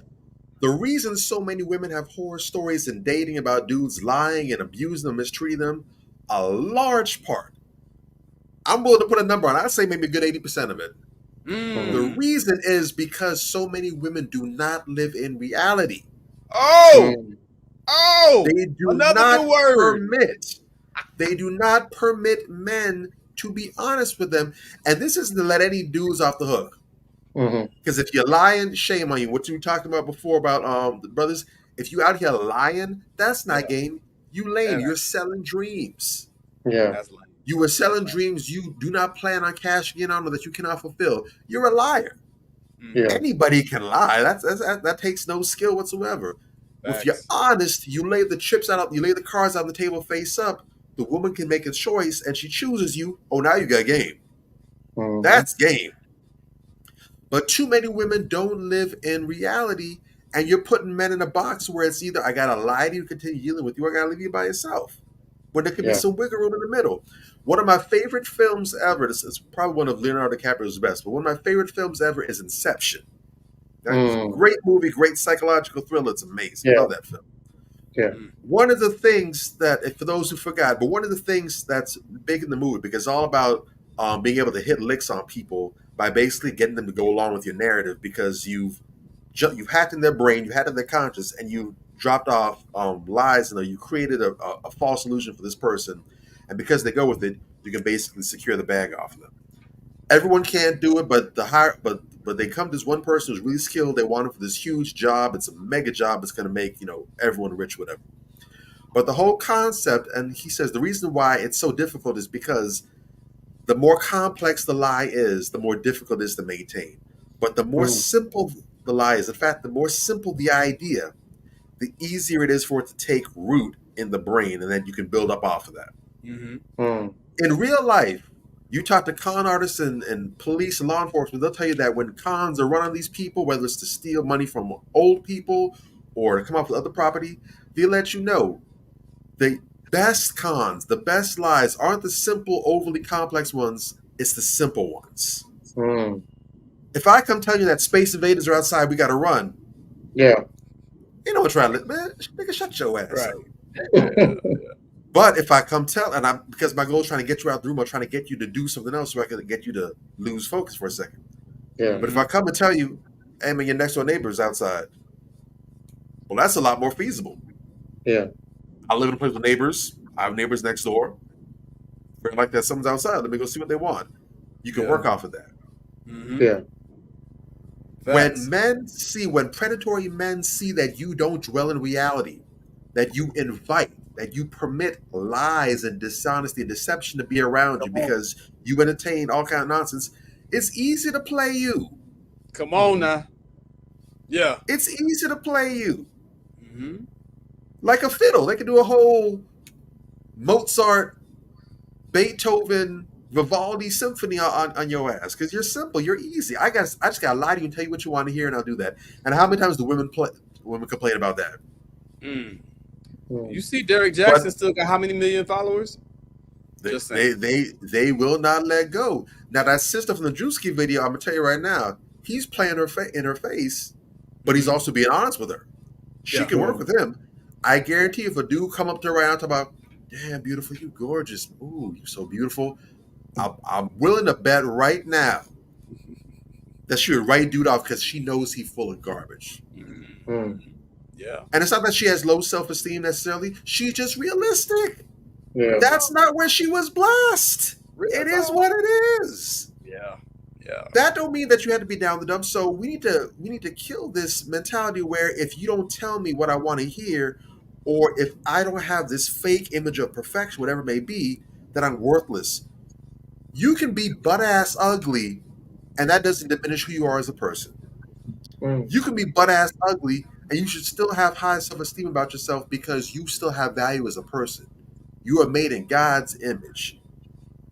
You are, if you, especially if you have good internal attributes. So we need to kill off these horrible ideas we picked up that call for people to go ahead and be dishonest with us. I know I got off on a little tangent, my bad, but I just had to, because I think, especially with this subject, because we're talking about dating and dealing with people who don't really like you. And I think what I was just talking about plays into that a whole lot. If we can deal with people for who they are and be honest, right? And I don't gotta lie to you, and you don't gotta lie to me, and I welcome your honesty, and I welcome your honesty, and we realize that how good you make me feel based off of dishonesty is nowhere near as important as can you be upfront with me? Can you deal with me plainly? Can I deal with you in an honest way? Can I just be good to you? Can you just be good to me? Facts. Can I just respect you? You don't take advantage of me. I don't take advantage of you. Can we just deal fairly with one another? If we can do that, our relationships will be amazing. I think we find that we actually have a lot more people out there that we're compatible with. I think we find the dating pool doesn't have as much pee and urine and feces in it. But the pee and feces comes from people being foul. I only want to use you. If you can't benefit me, or if I can't get what I want out of you, you have no value to me. I'm going to lie to you to get whatever I want. When we have that mentality, is it any wonder that you can't inhale the fumes when I need to go and get decontaminated? Very well said. Yes. Yeah. Yeah. Yeah, definitely. It's, we have to understand that the part of it is just analyzing, and we can't say it enough. It's vetting, and be truthful with yourself, because just like Bobby was stating about how the woman would see the guy telling her the sweet lullabies in her ear as being full of shit, at least she's being honest with herself. And she knows, but that's kind of like her vetting somebody out. If you're telling me some shit I know is bullshit, then I know not to even trust you, deal with you, or even, entertain you. So I'd rather deal with somebody who is telling me the truth, even though I might not like it, than to deal with somebody who's just telling me what it is. And then all of a sudden I get caught up with that person, and then that person get what they want, and then they haul ass, and now I'm stuck here with a broken heart, or whatever the case may be. So you definitely have to be very wary and very cautious about who you deal with and who you entertain. With that saying, I want to show this video, and then I'll go into our question of the day. All right? Yeah. All right. I don't know who this young man is, but you can tell he was raised with a father in his house. Not saying that a mother can't teach her son to talk like this, but this young man talking a good talk. Watch the video. What's your biggest turnoff in the female? I think for me, you can be as gorgeous, you can be as cute, pretty, fine, whatever, got it all. If you disrespect me, or like you don't respect me, we can't do it. I've just been in so many relationships where everything was good, you just didn't respect me. I don't like this, and you still doing it. And nowadays, disrespect is cool. Yeah, I want me to pop your, that's weak. I don't want that. Then that's extra baggage I gotta take to work. I come home after a long day, and I know you're probably gonna scream at me because I didn't do X, Y, Z. Instead of, babe, you could just talk to me. Just tell me. It ain't nothing, just tell me. We ain't gotta scream at each other, son. Now, some arguing is healthy, and people don't like to argue, but there's a respectful way to argue with me. See, because when you argue, truth comes out. A lot of hard areas come out, but there's a way to tell me instead of, oh, you this, you that. Tapping my dark places as a man.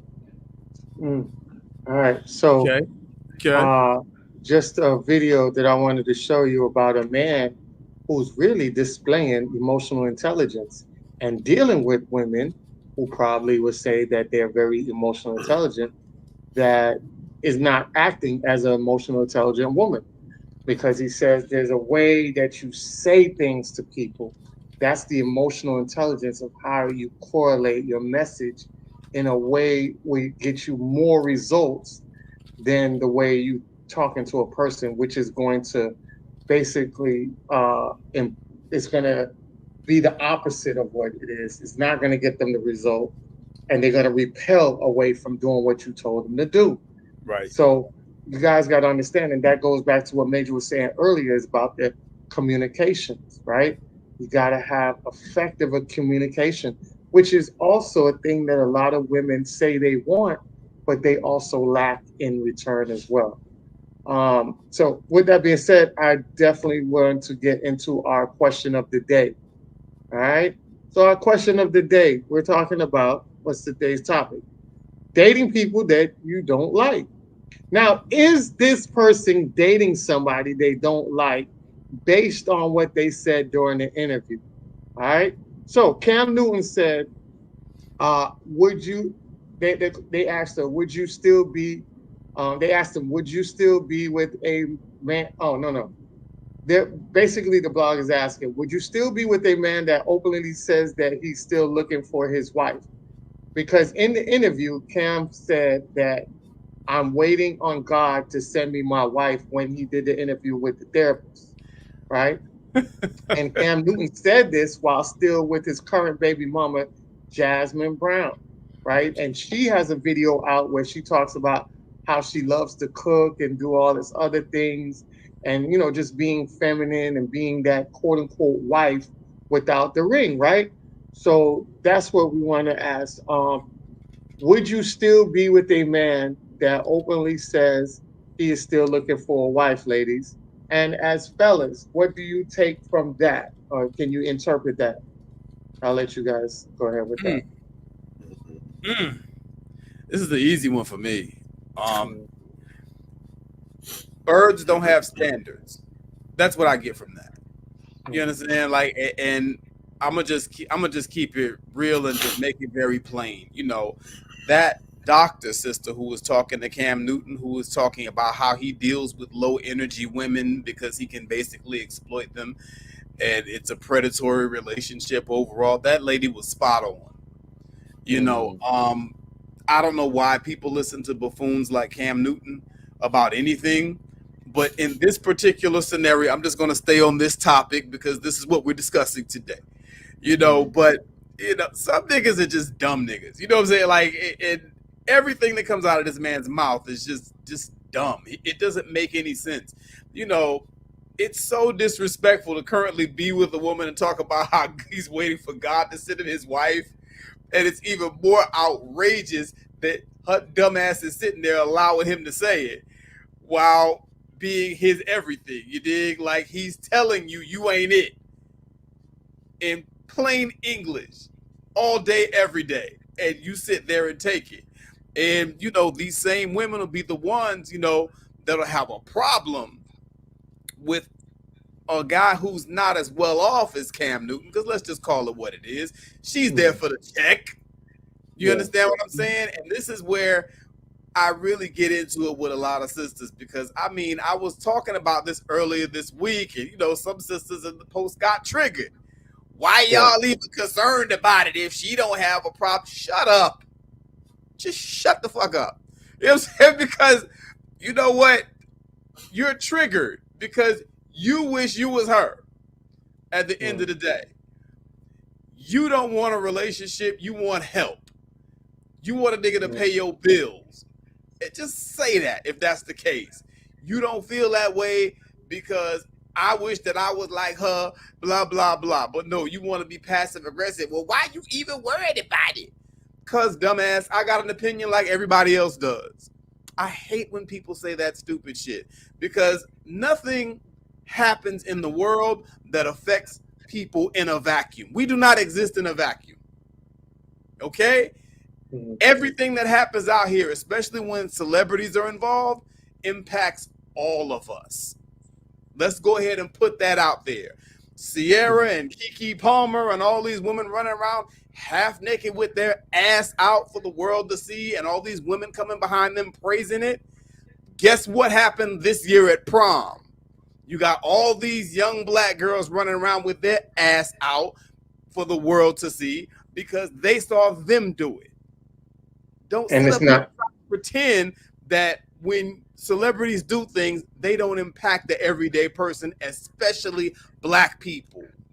And I want to say to add into that, it went into first day of school because I had made a post about it. Yes. So all the young girls had on skirts, and the women, other women were calling it out. And I said, see, this is what Manversation does. We've been calling this stuff out, and y'all been sitting there, oh, mind your business, mind your business. No, we have a village mentality because we understand that men set the rules, right?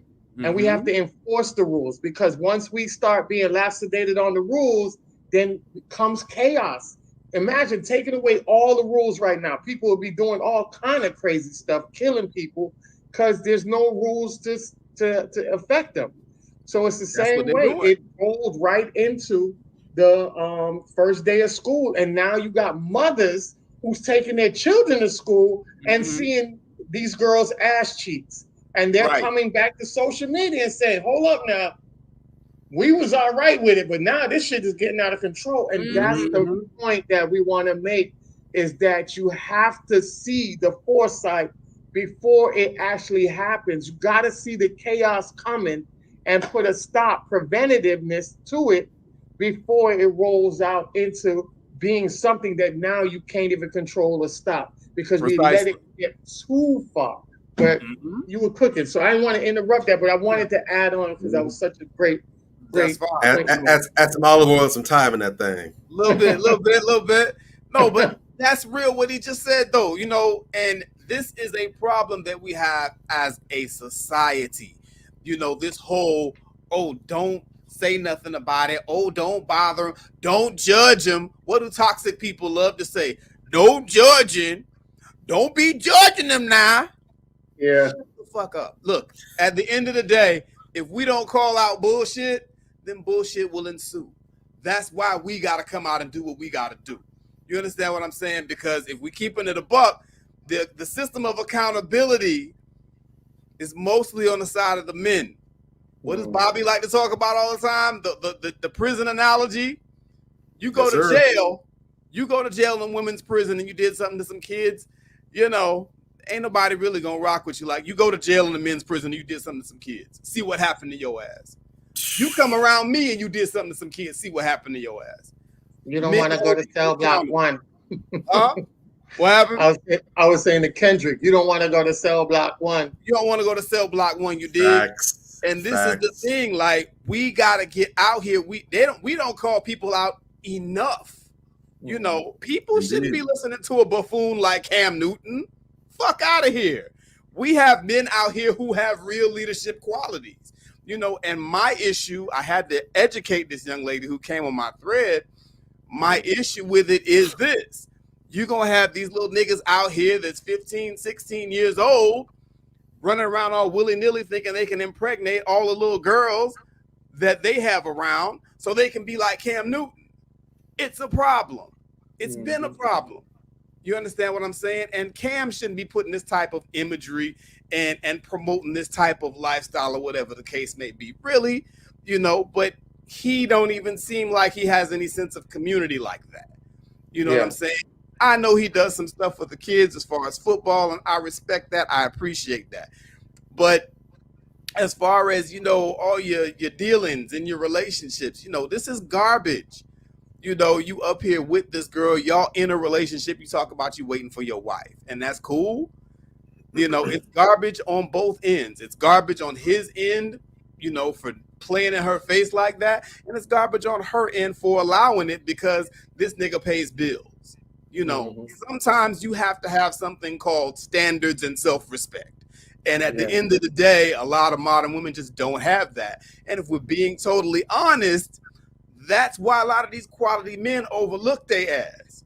You dig? Because really and truly, you know, there's a whole different set of rules for well-off niggas. That's a whole other show. I'm not going to get into that. But you got Nick Cannon out here. You got Tristan Thompson.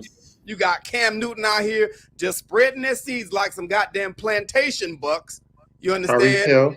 And these women are out here lined up to have their babies, but want to whine and bitch and moan when Ray Ray from around the street get caught cheating. It's just that Ray Ray paper ain't on their level. Let's keep it a buck. You understand what I'm saying? Let's stop playing games. You know, Ray Ray paper is just not on their level, and that's why they act like that. I don't condone cheating in any capacity. You dig? I don't care who it is, but I find it very peculiar that, you know, a lot of women get real particular about who they castigate and finger wag at about cheating versus who they just kind of sit back and let the shit ride. I'm just, I'll leave it there. I'll leave it there. I could go on, but I'm gonna leave it there. And to add on to that, a lot of there's a high percentage of women that deal with married men. We can point at one side of it, but nobody wants to point at the other side. You know, sisterhood. Morals go out the door when resources are there to do the transactional occurrence. So it's like, hey, I know you made a bond to God, and as a person, even though you made a bond through your wife with God, hey, if you pay me, I don't mind breaking that bond and dealing with you as long as I'm getting taken care of in the process. But you got to understand that karma comes with that as well. So whatever you get up front, you start to see what you reap on the back end. Because I know this one girl in particular that was doing that. And I remember she got her butt whooped one night. We was all at it was a club on the beach, and she ended up getting beat. And this guy, I was like, damn, that's crazy. By the time I looked at it, it was already broken up, and then the officer was hauling her away, and she was getting into it with the officer. But that was always her MO. Like, I knew her from going around, and she had this energy that was just so toxic and negative. And she would get into trouble all by herself. She didn't have no female friends, always rolling by herself, but she would always engage with married men. And she ended up, and that's what I was telling you about earlier about, you know, turning your life over and starting with the change of yourself. And she started doing that. And now she's happily married and in a healthy relationship now. But for a long time, that karma was holding her back. That karma was killing her. You know what I'm saying? She had to realize that what she did in the past was following her and is catching up to you. It's real stuff. Y'all think y'all get away with it up front, but trust me, on the back end, you go through hell with it. You know what I'm saying? So I say that because, you know, a lot of times people will sit back and say, oh, these men out here, they make you look stupid and everything like that. But there's also women out here that's engaging with these men. And then when they don't get when he does it, or he wants to cut ties with the transactional occurrences, now you want to call his mom, his girlfriend, his wife, you want to expose them, you want to put the thing out there because now you feel like he didn't live up to his end of the bargain, to your favors, to your liking. So now you got to destroy him. And it's a whole mess. And that's why I say, guys, it's not even worth it on your end.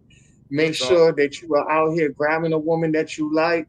You know, if you marry her, focus on that. You know what I'm saying? Marriage isn't perfect. Just like relationships aren't perfect. You're going to have your good days. You're going to have your bad days. But how you communicate effectively, how you exude emotional intelligence with each other, how you guys bond together. I can tell you, if you guys figure out what works for y'all, man, you could have a powerful and healthy relationship in marriage. So that's just the bottom line of that. Real quick before Bobby jumps in, I just want to add this in. These people that basically they're celebrity worshipers, these people that don't want you to attack their favorite celebrity. The celebrity worshipers are always talking about, well, why you worried about what they doing? Why you? Dumbass. Nobody asked them to put their business out in the world for people to know about to begin with. I just wanted to say that. I had to get that off my chest because I get tired of hearing that bullshit. Nobody asked them to put their business out there. When you put your business out there, you're making it fair game for anybody to jump in and smack you upside your head when you need it. So when we get to smacking, don't get in your feelings. Why are you, and that another thing, why are you so worried about my opinion? You're giving your opinion just like me. But it's okay for you to give your opinion that I shouldn't be giving my opinion. Where they do that at? Go ahead, Bobby. Give it to me. That's something else that also grinds my gears. And I didn't used to do it before, but I think this is where older me is starting to go now. I'm starting to get on people's necks for that now. So I'm starting to become that dude, whereas you tell people to mind their business, but I'm like, how about you lead by example? How about you show me what minding my business looks like by minding your business? Because here you are in my business. You the opinion police telling me to mind my business. Correct. That's ridiculous. Do you see yourself? Do you need a mirror right now? Because Brett, how about you show me lead by example and not be hypocrite at my face? Come on now. Correct. Shout out to Sister Jamie Tate in the building, by the way, and shout out to everybody else in the chat. Please like and share. Yes. Bobby, go ahead and break it down. Matter of fact, let me take a quick little 30-second commercial break.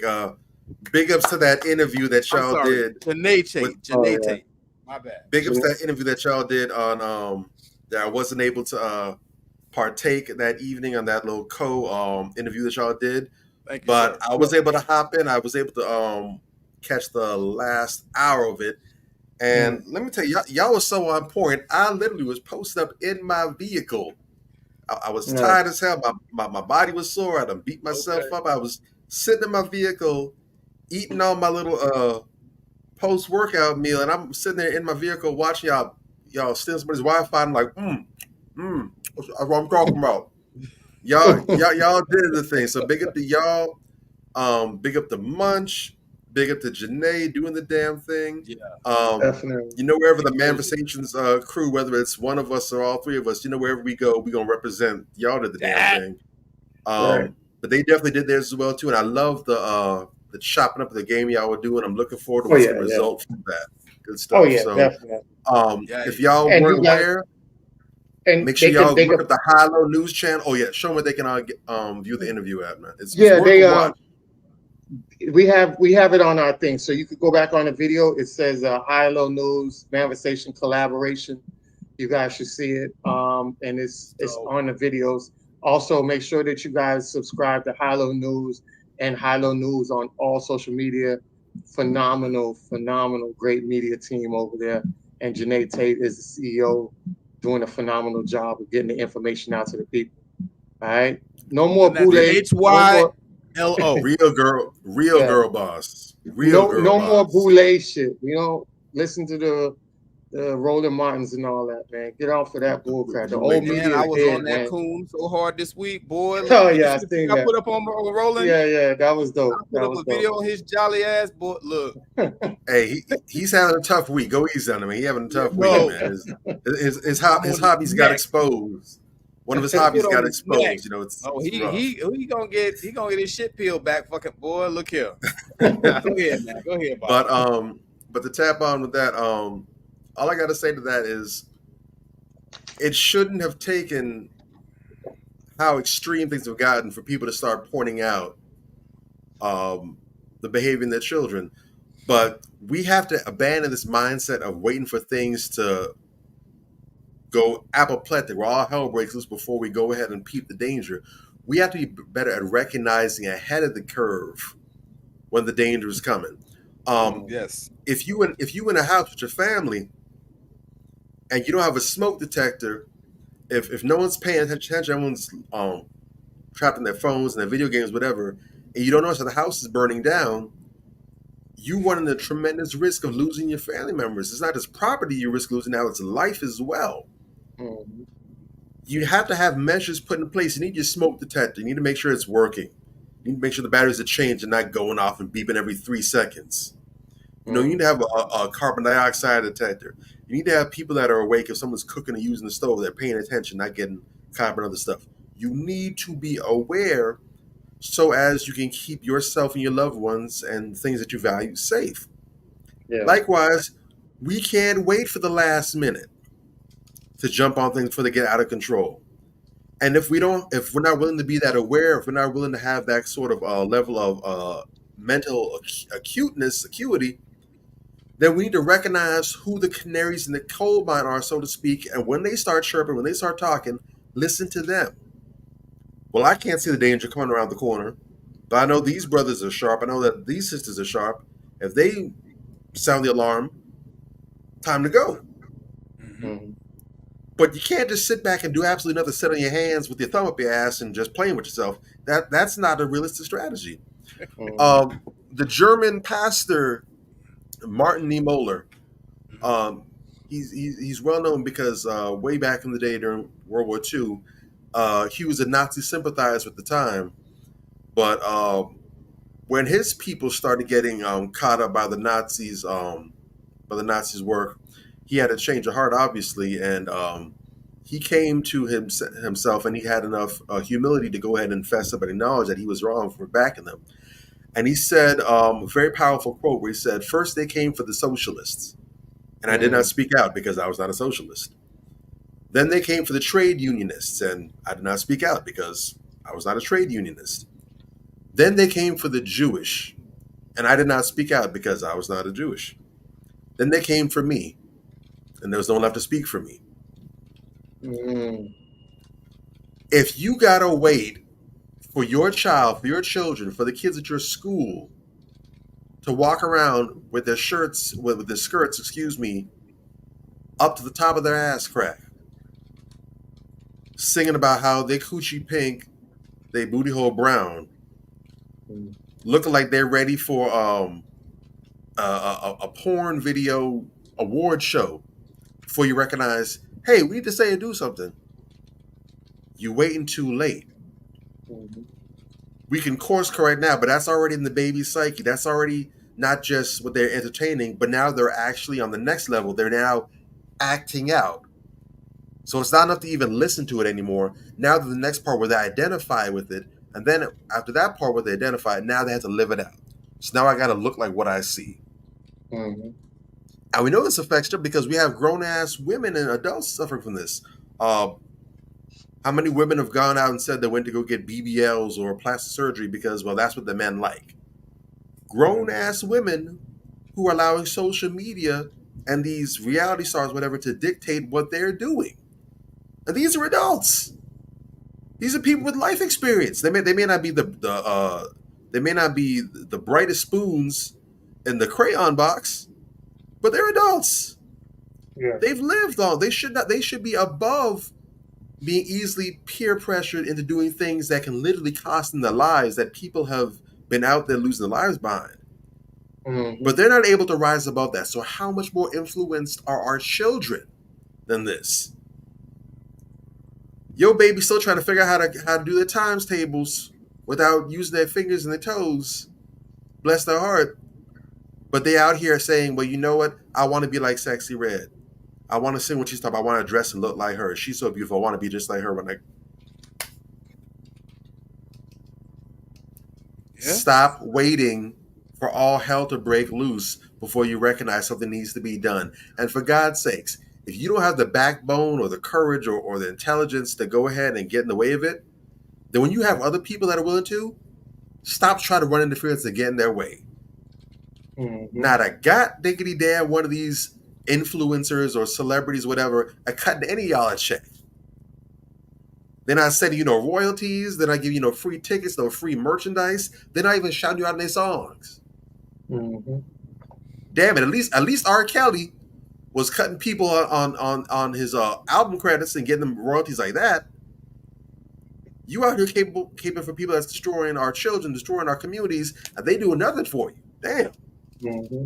At least get you a McChicken biscuit or something from McDonald's.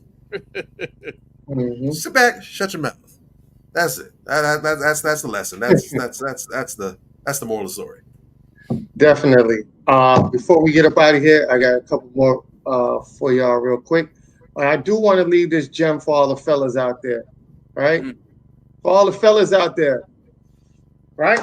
Once your homie break up with his girl, you tell her, hey, man, we ain't even sis no more, man. Get your wig-wearing ass on. All right?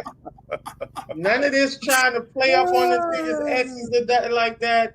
Just tell her, hey, man, I'm not going to be your snitch. None of that. No information coming. Hey, it was cool when you was with my homeboy. You ain't with my homeboy no more. You ain't friends with me either. Get your wig-wearing ass on. All right.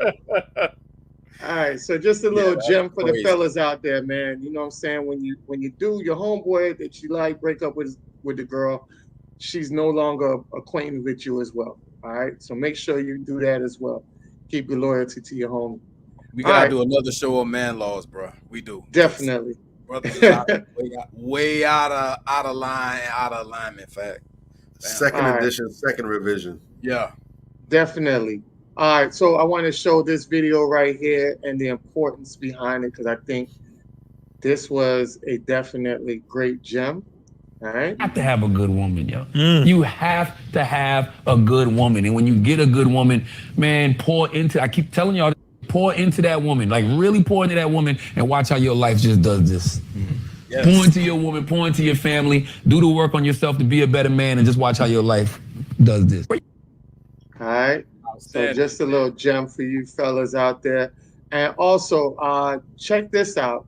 I thought this was very interesting because when we talk about dating people you don't like, some of these guys were calling their wives and they wasn't getting the responses they wanted to. But this is a very interesting video that the Buffalo Bills had their players do. All right. How many times I get? You know, people don't answer the phone out here. Hello? Hello? Yep. I love you. Huh? I said I love you. Love you too. What's wrong? Mom.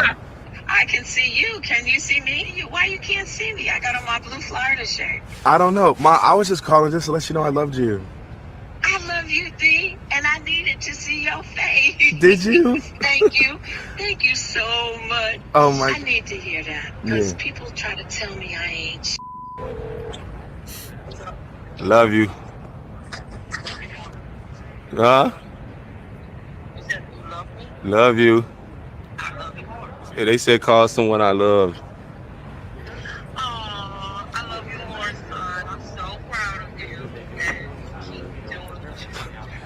All right. Oh, you see, but if I do my mama, then my daddy gonna get jealous. Then if I do my daddy, my mama gonna get, you know what I'm saying?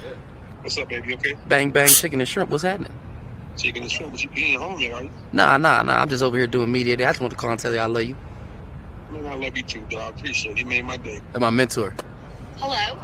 Mom, this is Dawson. I just wanted to call and tell you I loved you.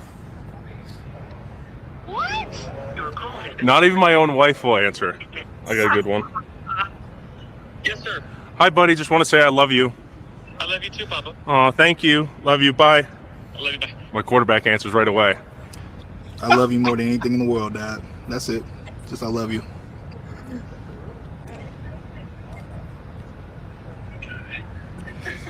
You got it down. Nothing. Just I love you. That's it. I love you so much, Dad. And I appreciate you. I love you. Give me something better than what I've had. That was the whole point. Oh, I appreciate that. Hello? Yes. I love you. Love you too. What you doing? Nothing. I'm shooting a video. My mama didn't answer. You came in the clutch. Are you on a bike ride? Yeah. Can you stop riding for like just 1 second? I need to tell you something really important. Okay. I just wanted to let you know, Shayna, that I love you so much. So much. And that's it. Aw. Did something happen? You can't just like say it like that. Yo, you guys are diabolical for this. Is it Mitchell? I just wanted to call and tell you I love you. Can you say I love you? I love you. I love you more. How much you love me, mama? Word can't even express how much. Say it a little louder. I ain't hear you, man. Say it a little louder. Mama. I love my son. Trying to get you on camera right quick. Oh So What are you doing? I am currently in an Uber. I just wanted to call you and tell you I loved you. Me too, buddy. Appreciate it. Somebody tell you to call me and do that? No, it was just kindness in my heart. Oh, I appreciate it. Yep. All right, so that was just a little story, a little thing that the Buffalo Bills did, which I thought was very interesting. Definitely want to get into this. I'll let you guys chop it up at the end. Just want to do the crown check for the night. Okay. All right, so a crown check for the night is a little different tonight. I want to give this sister her props, right? She's normally not a woman we would give props to, but when we talk about people changing, and we're always telling women that they need to change their lives and be a better woman. That's one of our major goals on Manversations. It's changing men and women.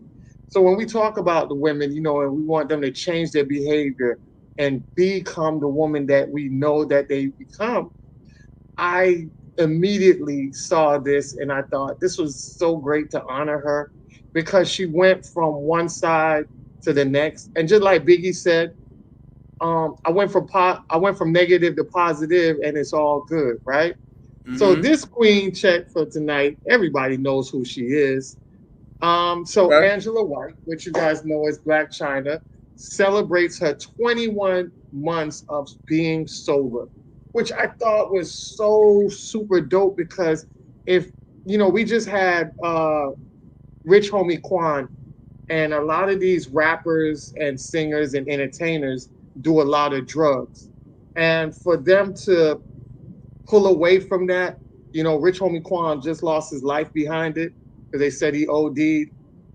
And just to see somebody just trying to take a better route.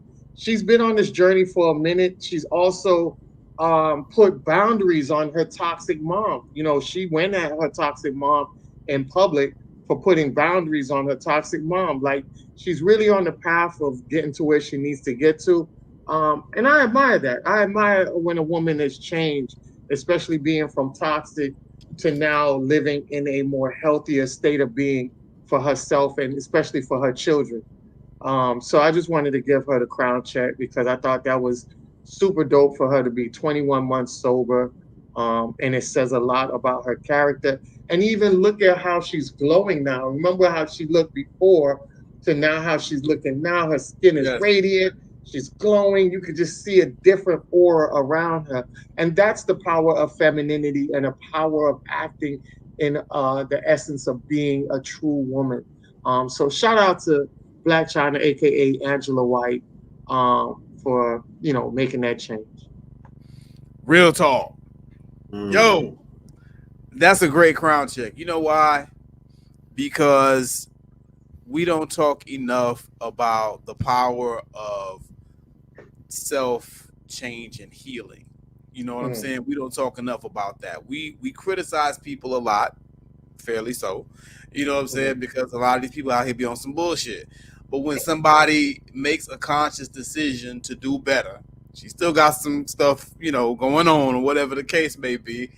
But, we're not going to talk about that. That was a few months ago, she was talking about how, I still go to church wearing a little, get it girl outfits and shit. It's like, no, you know what I'm saying? But I am so proud, that she's, been sober for this long. Like you say, she looks like a totally different person. Like, she really looks like her soul has been healed. Real talk. She don't look the same. And wasn't I just talking earlier in this same video about men seeing certain women just by their look, just by their appearance, they're not going to take you seriously. Blac Chyna has always been a beautiful sister. But I've always said to people, I really can't tell, because the costume is covering up so much of her beauty. Mm-hmm. You understand what I'm saying? This is kind of what I'm talking about. You know, ladies, if you got that hood rat look, you ain't gonna pull no investment banker. You dig? You're gonna get what you get. I like the growth. I like the sobriety that's the golden part of it. You dig? Because being sober, you know, when you're drugged out and drunk all the time, you can't think properly. And then you got all these toxic ass people around you. Yeah, you're going to be in a state of, you're going to stagnate. You know, you just run in place. You know what I'm saying? And so I'm so happy to see that sister dialing in. Looks like she's serious about being a better person. I hope she's not backsliding or nothing like that. She's keeping, you know, some boundaries between her toxic mother and some of the other people she used to hang around, because it's very easy to get back into that. Correct. But so far, so good. I'm extremely proud and I'm happy for that sister. We're over time, so I got to keep this real short. But that right there, that's what we want to see more of. We want to see that in our audience members. You know what I'm saying? Don't just listen to the words that we say and be like, yo, y'all spitting. No, take that shit, internalize it, and put it to action. Because that's why we're here. We know what the hell we talking about. And we've helped quite a few people so often. So far, we've helped quite a few people. And it is very touching when I hear people say, you know, how much I've helped them. Some advice that I gave them on this show with my brothers. So let's keep doing that. Keep banging. Correct. Well Absolutely. said. Yeah, I had to kind of pause for a second because one of the players from the video, I think it was like the fourth and last one, kind of hit me a little bit because he looks not exactly alike, not even, but just in terms of size, build, but more of personality and spirit. He reminded me a lot of my good dude who was killed this past Mother's Day. Shout out my brother Marley, man. We miss you so much, bro. But that was him to a T. I mean, if I close my eyes, that sounds exactly the way he would call somebody up. He'd be all overly dramatic, like, stop what you're doing, make sure you're sitting down. Just that kind of person, but very loving guy. I really miss that big bastard. Yeah. So that kind of quelled me a little bit, but I'm good. But love that video. It was great. Shout out to that brother Keon Coleman, that rookie receiver for the Bills. Not a Bills fan, but I like that brother. He has I think he's like 2021. He has a grown ass man soul on him. That's a wise young brother. Yeah. Not even like an old man vibe to him. I'm expecting big things out of him. I hope his career takes off, but I don't anticipate him being one of the ones we hear about on the deep end. I hope he keeps good company around him to knock her up. That I have high expectations for that brother. I want to see him really shine because I think he can be that one. Big ups to Big ups to Angela. I'm not gonna go by the form. I'm gonna go by the present. Right. Big ups to her. Right. I'm all in with I'm all in with redemption, and I don't have a heaven or hell to put anybody in. But what I will say is I don't appreciate people playing games with my intelligence. I don't appreciate people insulting my intelligence. When you're running a con, I'm not, and I believe that's what you do, and I'm gonna call that out. So far, what I've seen from her, she's still rough around the edges, as to be expected. But like you said, there's certain things that you can't fake. So I don't know if she's 100% all in with her 180, the road to redemption. But at least with sobriety, like you said, you can see that on her. Even makeup and Photoshop can only do so much. You have to have something to work with. You can't take you can't take a pile of shit and get the Statue of Liberty. It's just not gonna happen. Yeah. But you can definitely see that she looks sober. She looks healthy. Just the energy, the vibe, and it's just a picture, but you can see in that the healthiness in her. So if nothing else, she's definitely sticking with that. I hope she remains committed to this, and I hope that she has people around her, again, just like what I said with Keon. I hope she has people around her who are going to be encouraging her growth. I hope that she has people who are excited for the new her, who are as invested in this development as she is.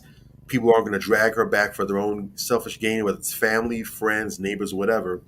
And I hope that those people stay far away from her. I want to see her win, David. I want to see her win. I want to see my sisters come out on top every damn time. Real talk. But I don't want it for you more than you want it for you.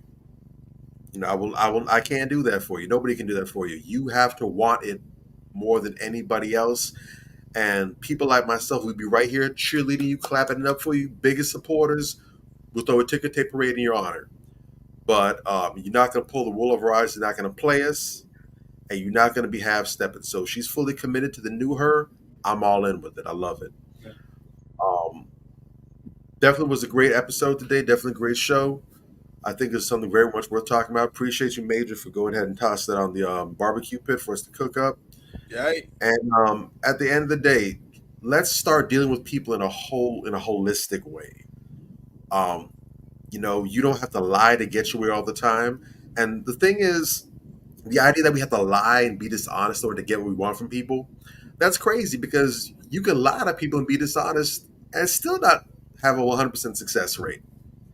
So it's not like you're necessarily doing a huge favor, a huge advantage to yourself by lying and being dishonest. Let's start seeing the value in each other. Let's abandon the scorched earth policy, this bridge burning mindset where I got to get everything I want. I got to squeeze the orange raw and just discard the thing. Let's not do that with each other, because we damn sure don't like when it's done to us. Let's abandon our solipsism. I'm going to be banging the hell that word more often now. I mean, I should have been doing it more. Shame on me. You inspired me. That's going to be the drum I'm banging on right now. Let's do it with the solipsism from the males and the females. Let's start considering other people. And let's be open and honest with one another. And you know what? It's going to hurt at first when we don't get the outcome we want. But that's okay, because we're going to have the respect factor in place there. And respect matters so much more than being liked. Yeah. I don't care about being liked. Being liked isn't something that drives me. I want to be respected. I can't be respected if I'm out here lying and keeping it fake and keeping it phony. So if I have the respect, that matters. One person's respect matters more than 100 people's likes, where I'm concerned. So let's go ahead and make that move going forward. Let's make a commitment. When we feel that urge to lie and be dishonest, let's check it. In the moment, let's be honest and transparent. And then later on in our personal time, let's reflect on, why did I feel the need to be dishonest in the first place? What can I do to chop that down and fix that? Let's be looking at ourselves from that perspective so we can become better people. We appreciate y'all for rocking with us for another week, especially after the hiatus. Go ahead, make sure, you know what I'm going to say, make sure you like, make sure you share, make sure you subscribe, make sure you tell somebody to tell somebody. Let's go ahead and build community. Let's become better people as a whole. And every week, this is the rallying point. We come back for more good games so we can leave out of here better than when we came in, and we keep the cycle going. Yeah. Well said. All right, so we'll see you guys here next week for another great episode. Make sure y'all like, subscribe to all the pages and on all platforms, all right? And we up out of here. Peace. Yeah. Manifestation. Man up. Manifestation. Man up. Manifestation. Man up. Manifestation. A place where we inform, build, and inspire. Manifestation. Man up. Manifestation. Man up. Manifestation. Man up. A place where we inform. Manifestation. A place where we inform, build, and inspire. You gotta eat what you kill. You gotta go out there, you gotta hunt for your meals. We all have that ability to connect with people, to be that motivational person in somebody's life. You gotta let people know there's certain lines you don't cross, and that there's gonna be consequences if you do. Man up. If you are an adult and you are in a relationship, that person's emotions are not your responsibility. Man up. Manifestation. Man up. Manifestation. Man up. Manifestation. A place where we inform, build, and inspire. The devil, during slavery, destroyed the masculinity or manhood of the so-called Negro. No man. No man. Right now you got to be trained all over again to be a man. When someone is obligated to do something, it is binding upon them to do it. And failure to do it causes reaction. Man up. Position make you rich. I don't have that type of richness. My richness is life forever. If black people knew their glorious past, if black people knew their glorious past, if black people knew their glorious past, then they would be more inclined to respect themselves. I'm not saying I'm going to rule the world or I'm going to change the world, but I guarantee that I will spark the brain that will change the world. And that's our job, is to spark somebody else watching us. A place where we inform, build, and inspire. Manifestations. Man up. Manifestations. Man up. Manifestations. Man up. A place where we inform. Manifestations. A place where we inform, build, and inspire. You want to tell me about yourself? Go get your friends. I'll tell you who you are based on who your friends are. Don't just live and die. That's an ugly existence. Make your life matter, make your life count. Live a life where people can actually mourn you for the things you left behind, not just because you were around and existed. We need strong black nuclear family. Yes. Yes. That's what it is. Mother, father, son, daughter, all in the same house with a focus on the family unit as a whole. We had Tulsa, Atlanta, New Jersey, Detroit. We had Rosewood. We had Black Wall Streets all over. The Republicans aren't for us, but the Democrats aren't for us either. And we should have no alliance to any political party. We only have alliance to what is in our own best A interest. place where we inform, build, and inspire. Manifestations. Man up. Manifestations. Man up. Manifestations. Man up. A place where we inform. Manifestations. A place where we inform, build, and inspire. At the end of the day, as men in the community, we must stand together and be counted, because people look to us for guidance, leadership, and protection. And if we are not about that business, we are not on our job. Here we have grown-ass man conversations in the spirit of that purpose. Anthony Malcolm, Bobby Drake, Major Gage, we are. This is Manifestations 2020. Manifestations.